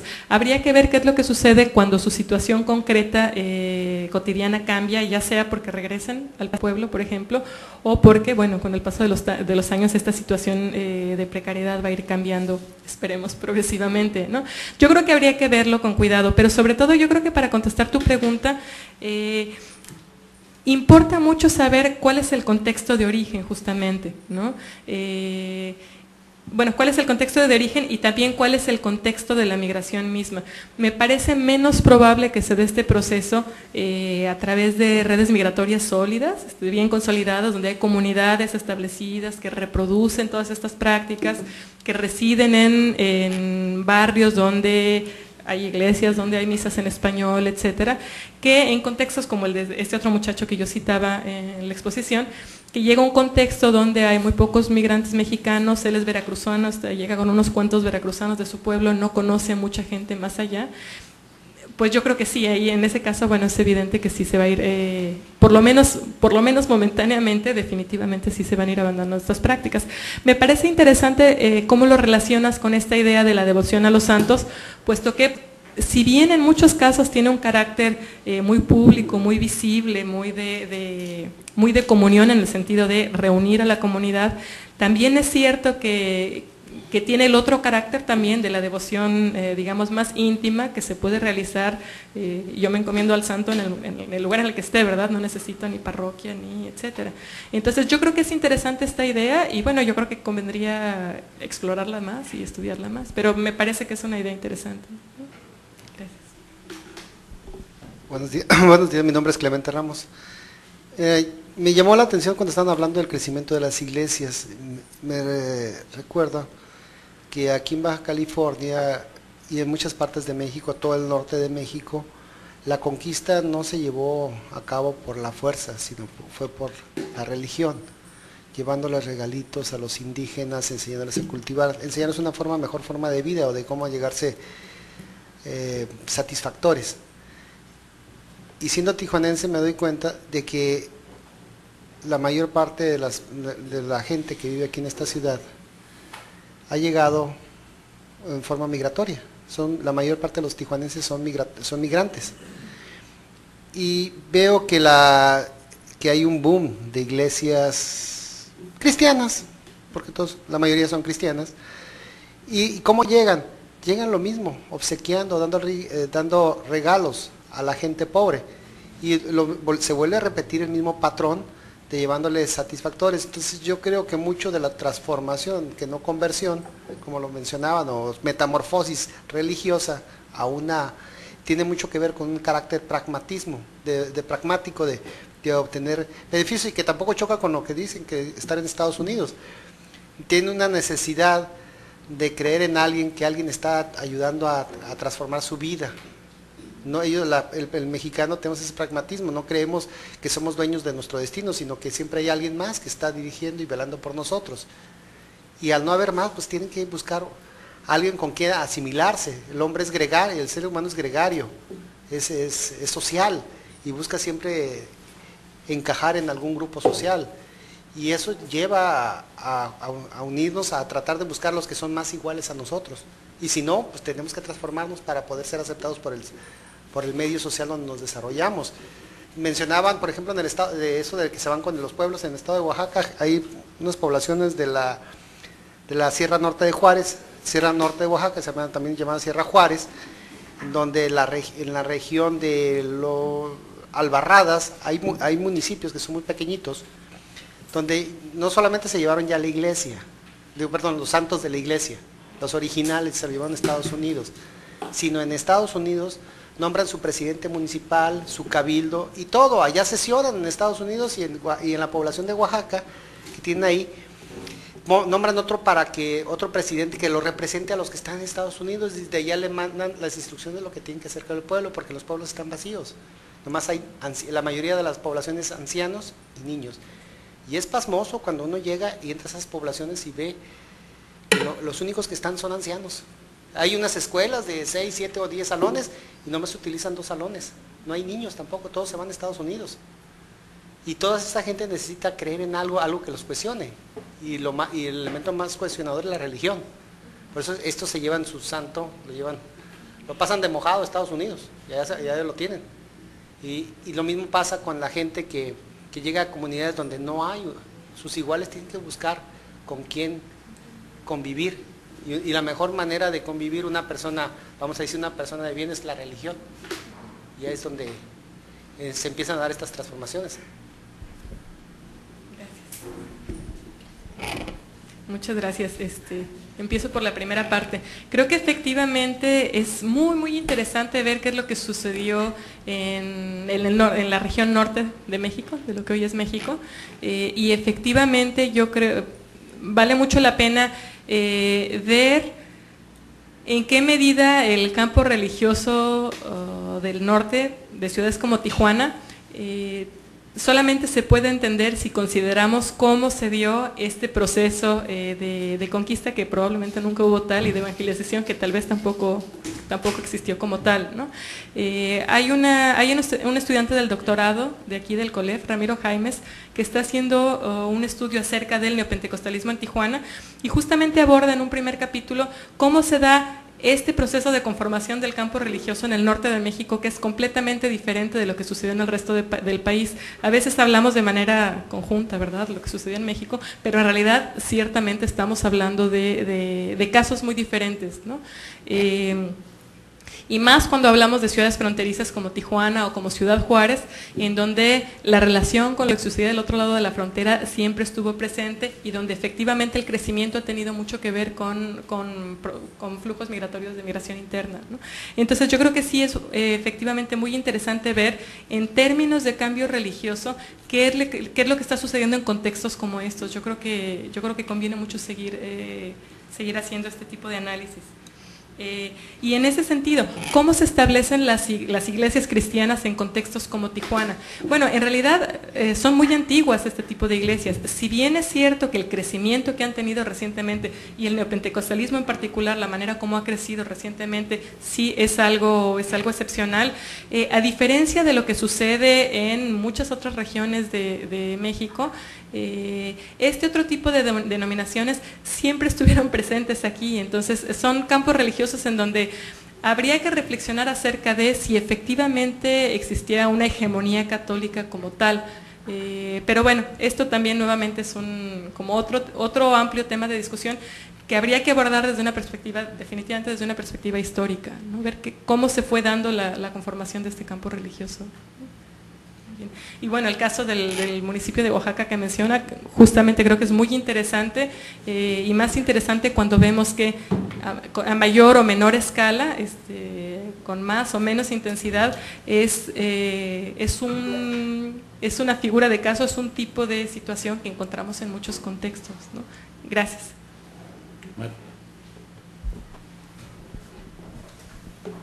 Gracias. También muy interesante la presentación.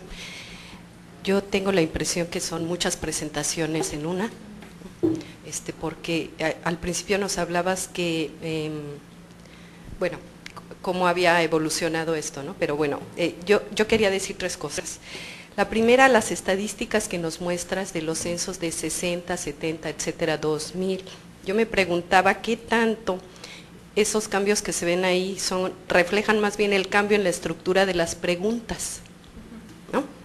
Y el cambio en las opciones de las respuestas, que un cambio real de un fenómeno.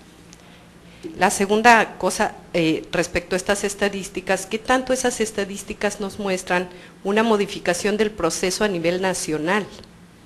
¿No? O lo que tú llamaste las lógicas regionales del cambio religioso, más que el cambio religioso mismo, sus lógicas regionales, y tus mapas lo mostraban, ¿no?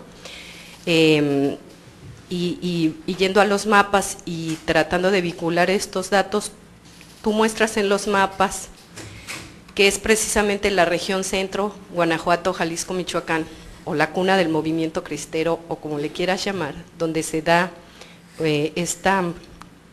este elemento cohesionador que él mencionaba, ¿no? Y sin embargo tu trabajo está hecho en Veracruz y en Puebla, entonces ahí yo me empiezo a perder, ¿no?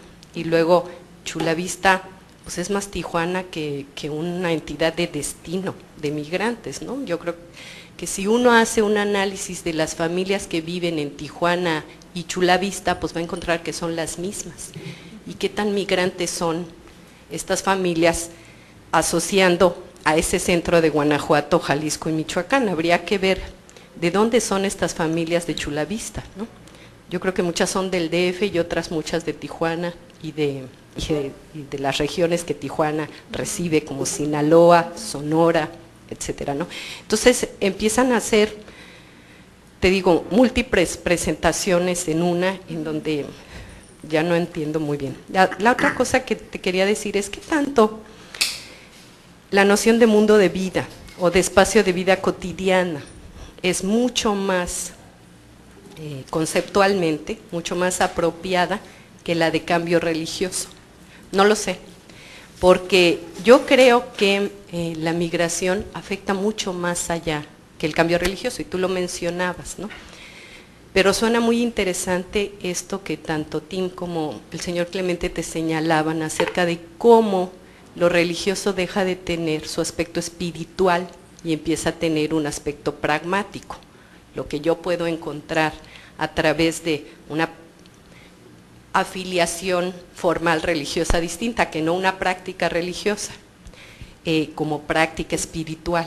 Y ahí también me parece que eso es muy interesante, que tanto hay una práctica espiritual y una práctica pragmática, ¿no? Y una última cosa es esto que tú mencionas de lo supranacional de la Iglesia Católica, ¿no? Pues está en todos lados, pero no está igual en todos lados, ni se practica igual en todos lados, ¿no? Y yo también pensaba como Guillermo, lo impresionante que fue para mí encontrar en la iglesia de San Patrick, ¿no? Un santo irlandés, si no tengo mala información, a la Virgen de Guadalupe, ¿no? Pero esa no fue la que más me impresionó, la que más me ha impresionado es la que está en Notre Dame de París, ¿no?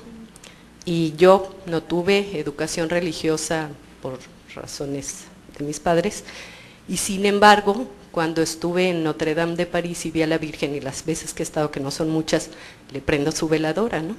Porque la Virgen de Guadalupe, los mexicanos somos guadalupanos más que ser católicos, ¿no? Y esto de que los otros latinos, en lo que decía Guillermo, ¿no?, le rindan culto a esta misma Virgen, pues yo cuando lo dijo Guillermo pensaba más bien que el elemento de explicación son las telenovelas, ¿no? No hay telenovela mexicana en donde la Virgencita de Guadalupe no sea, no aparezca, ¿no? Y bueno, esta venta de la Virgen de Guadalupe se ha extendido hasta Rusia, si me empujas, ¿no? Tengo un colega español que acaba de venir y a los 3 días ya sabía quién era la Virgen de Guadalupe y la devoción que se debía tener de la misma. Incluso su mayor interés antes de llegar era ir a Teotihuacán, al llegar era ir a la Basílica de Guadalupe, ¿no? Entonces, lo fuerte que es esta práctica religiosa, ¿no? Entonces, bueno, esos son los 3 comentarios. Bueno, también son muchas preguntas, son 3 preguntas, pero voy a tratar de ir rápidamente porque sí son como muchas cosas diferentes. Una, la que tiene que ver con las cifras del censo. Yo formo parte de un grupo de investigación conformado principalmente por sociólogos y antropólogos que habíamos trabajado desde diferentes perspectivas la cuestión del cambio religioso y que inicialmente habíamos sido muy escépticos respecto a qué es lo que realmente nos puede decir el censo. Pero también al mismo tiempo veíamos que estábamos multiplicando una gran cantidad de estudios de caso que a final de cuentas nos estaban dando una perspectiva muy fragmentada de qué es lo que estaba sucediendo. Entonces, no sin mucha reticencia decidimos empezar a ver qué es lo que realmente podíamos obtener de los datos del censo. Hicimos equipo, hicimos mancuerna con demógrafos y con geógrafos porque nos interesaba mucho ver la dimensión regional. Y lo que hemos visto hasta ahora es que en realidad sí hay mucha información relevante en el censo, consistente, que se puede utilizar y que sí nos está hablando de tendencias de cambio religioso en México. Sí podemos identificar diferentes tendencias a nivel regional. Aquí, bueno, el mapa que yo mostré fue por entidades federativas por tratar de hacer un mapa simple, pero evidentemente no es este el nivel en donde se pueden ver con mayor precisión este tipo de tendencias. Entonces, lo que hemos encontrado es que a pesar de que sí ha habido ligeras transformaciones en la forma como se hace la pregunta sobre religión entre el 50 y el 70, entre el 50 y 80, las diferencias son muy, muy sutiles, por lo menos en términos formales. Ya la aplicación del censo es otra cosa, ¿verdad? Para el año 2000, por supuesto, sí hay una gran diferencia. Entonces, lo que estamos haciendo nosotros es tratar de ver la cuestión de las tendencias, agrupando categorías para hacerlo más o menos comparable, por lo menos hasta el 90, y aparte trabajar la gran riqueza de información que sí está contenida en los censos del 2000 y que además hemos estado, digamos, contrastando con los estudios de caso específicos que hemos realizado y en términos generales nos parece que sí es una fuente de información que vale la pena seguir estudiando y claro, con todas las reservas que el caso exige, ¿no? En todo caso, yo sería un poquito más escéptica con las cifras que estoy presentando para el caso de los Estados Unidos, no porque las metodologías sean menos rigurosas, sino justamente porque provienen de encuestas y por la característica misma de este instrumento, bueno, a veces no se alcanzan a identificar procesos como los que sí se pueden identificar en la información contenida en los censos. Entonces, nuestra experiencia ha sido, sí, los censos sí son una herramienta útil, sí son una herramienta valiosa, a condición, claro, de no tratar de extrapolarlo de manera, bueno, eso es lo que respecta a la cuestión de los censos. Y entonces aquí también respondo a tu pregunta respecto a lo nacional, regional, local. Sí, definitivamente, incluso al interior de cada una de estas grandes regiones, hablamos de sureste, pero no es lo mismo los Altos de Chiapas que Tabasco, ¿verdad? No es lo mismo Chetumal que…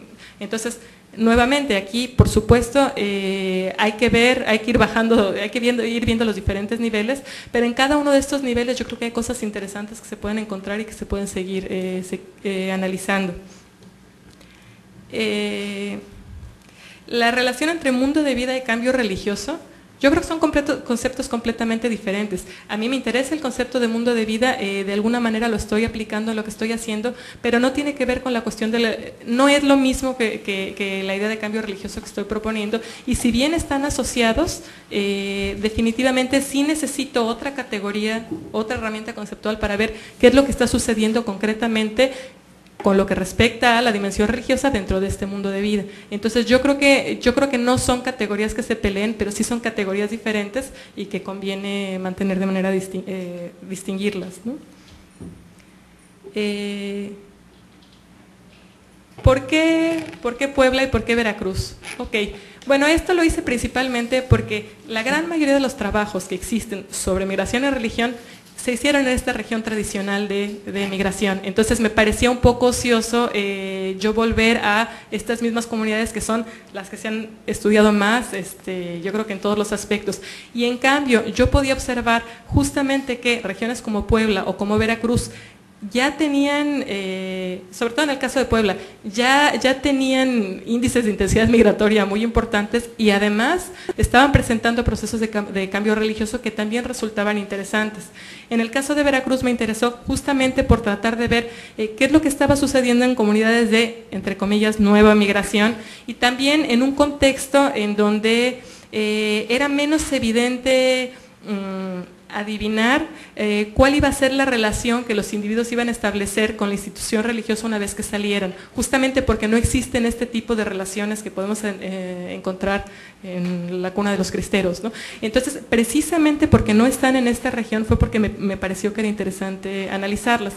Respecto a esta otra región, bueno, están los trabajos de Víctor Espinosa, están los trabajos de Miguel Hernández, que valen mucho la pena y que yo creo que ya nos dan una luz acerca de qué es lo que está pasando en esa otra región. Entonces, esa es la razón por la que tomé estas otras comunidades. El caso de Chulavista, yo comencé trabajando en Chulavista por otros motivos y fue precisamente estudiando Chulavista que empecé a interesarme en algunos de estos temas de cambio religioso. Entonces es por eso la cuestión de Chulavista. Ahora, las personas que entrevisté no son de Tijuana, algunos de ellos como parte de su carrera migratoria habían vivido en Tijuana, definitivamente, eso sí es cierto, pero sí son perfiles muy diversificados los de estos migrantes de Chulavista. ¿Qué tan migrantes son? Entonces, sí son migrantes, a lo mejor habían permanecido algún tiempo en Tijuana, pero era gente que no era originaria de Tijuana, ni siquiera de esta región, digamos, cercana, ¿no? Y bueno, creo más o menos haber respondido a las diversas preguntas.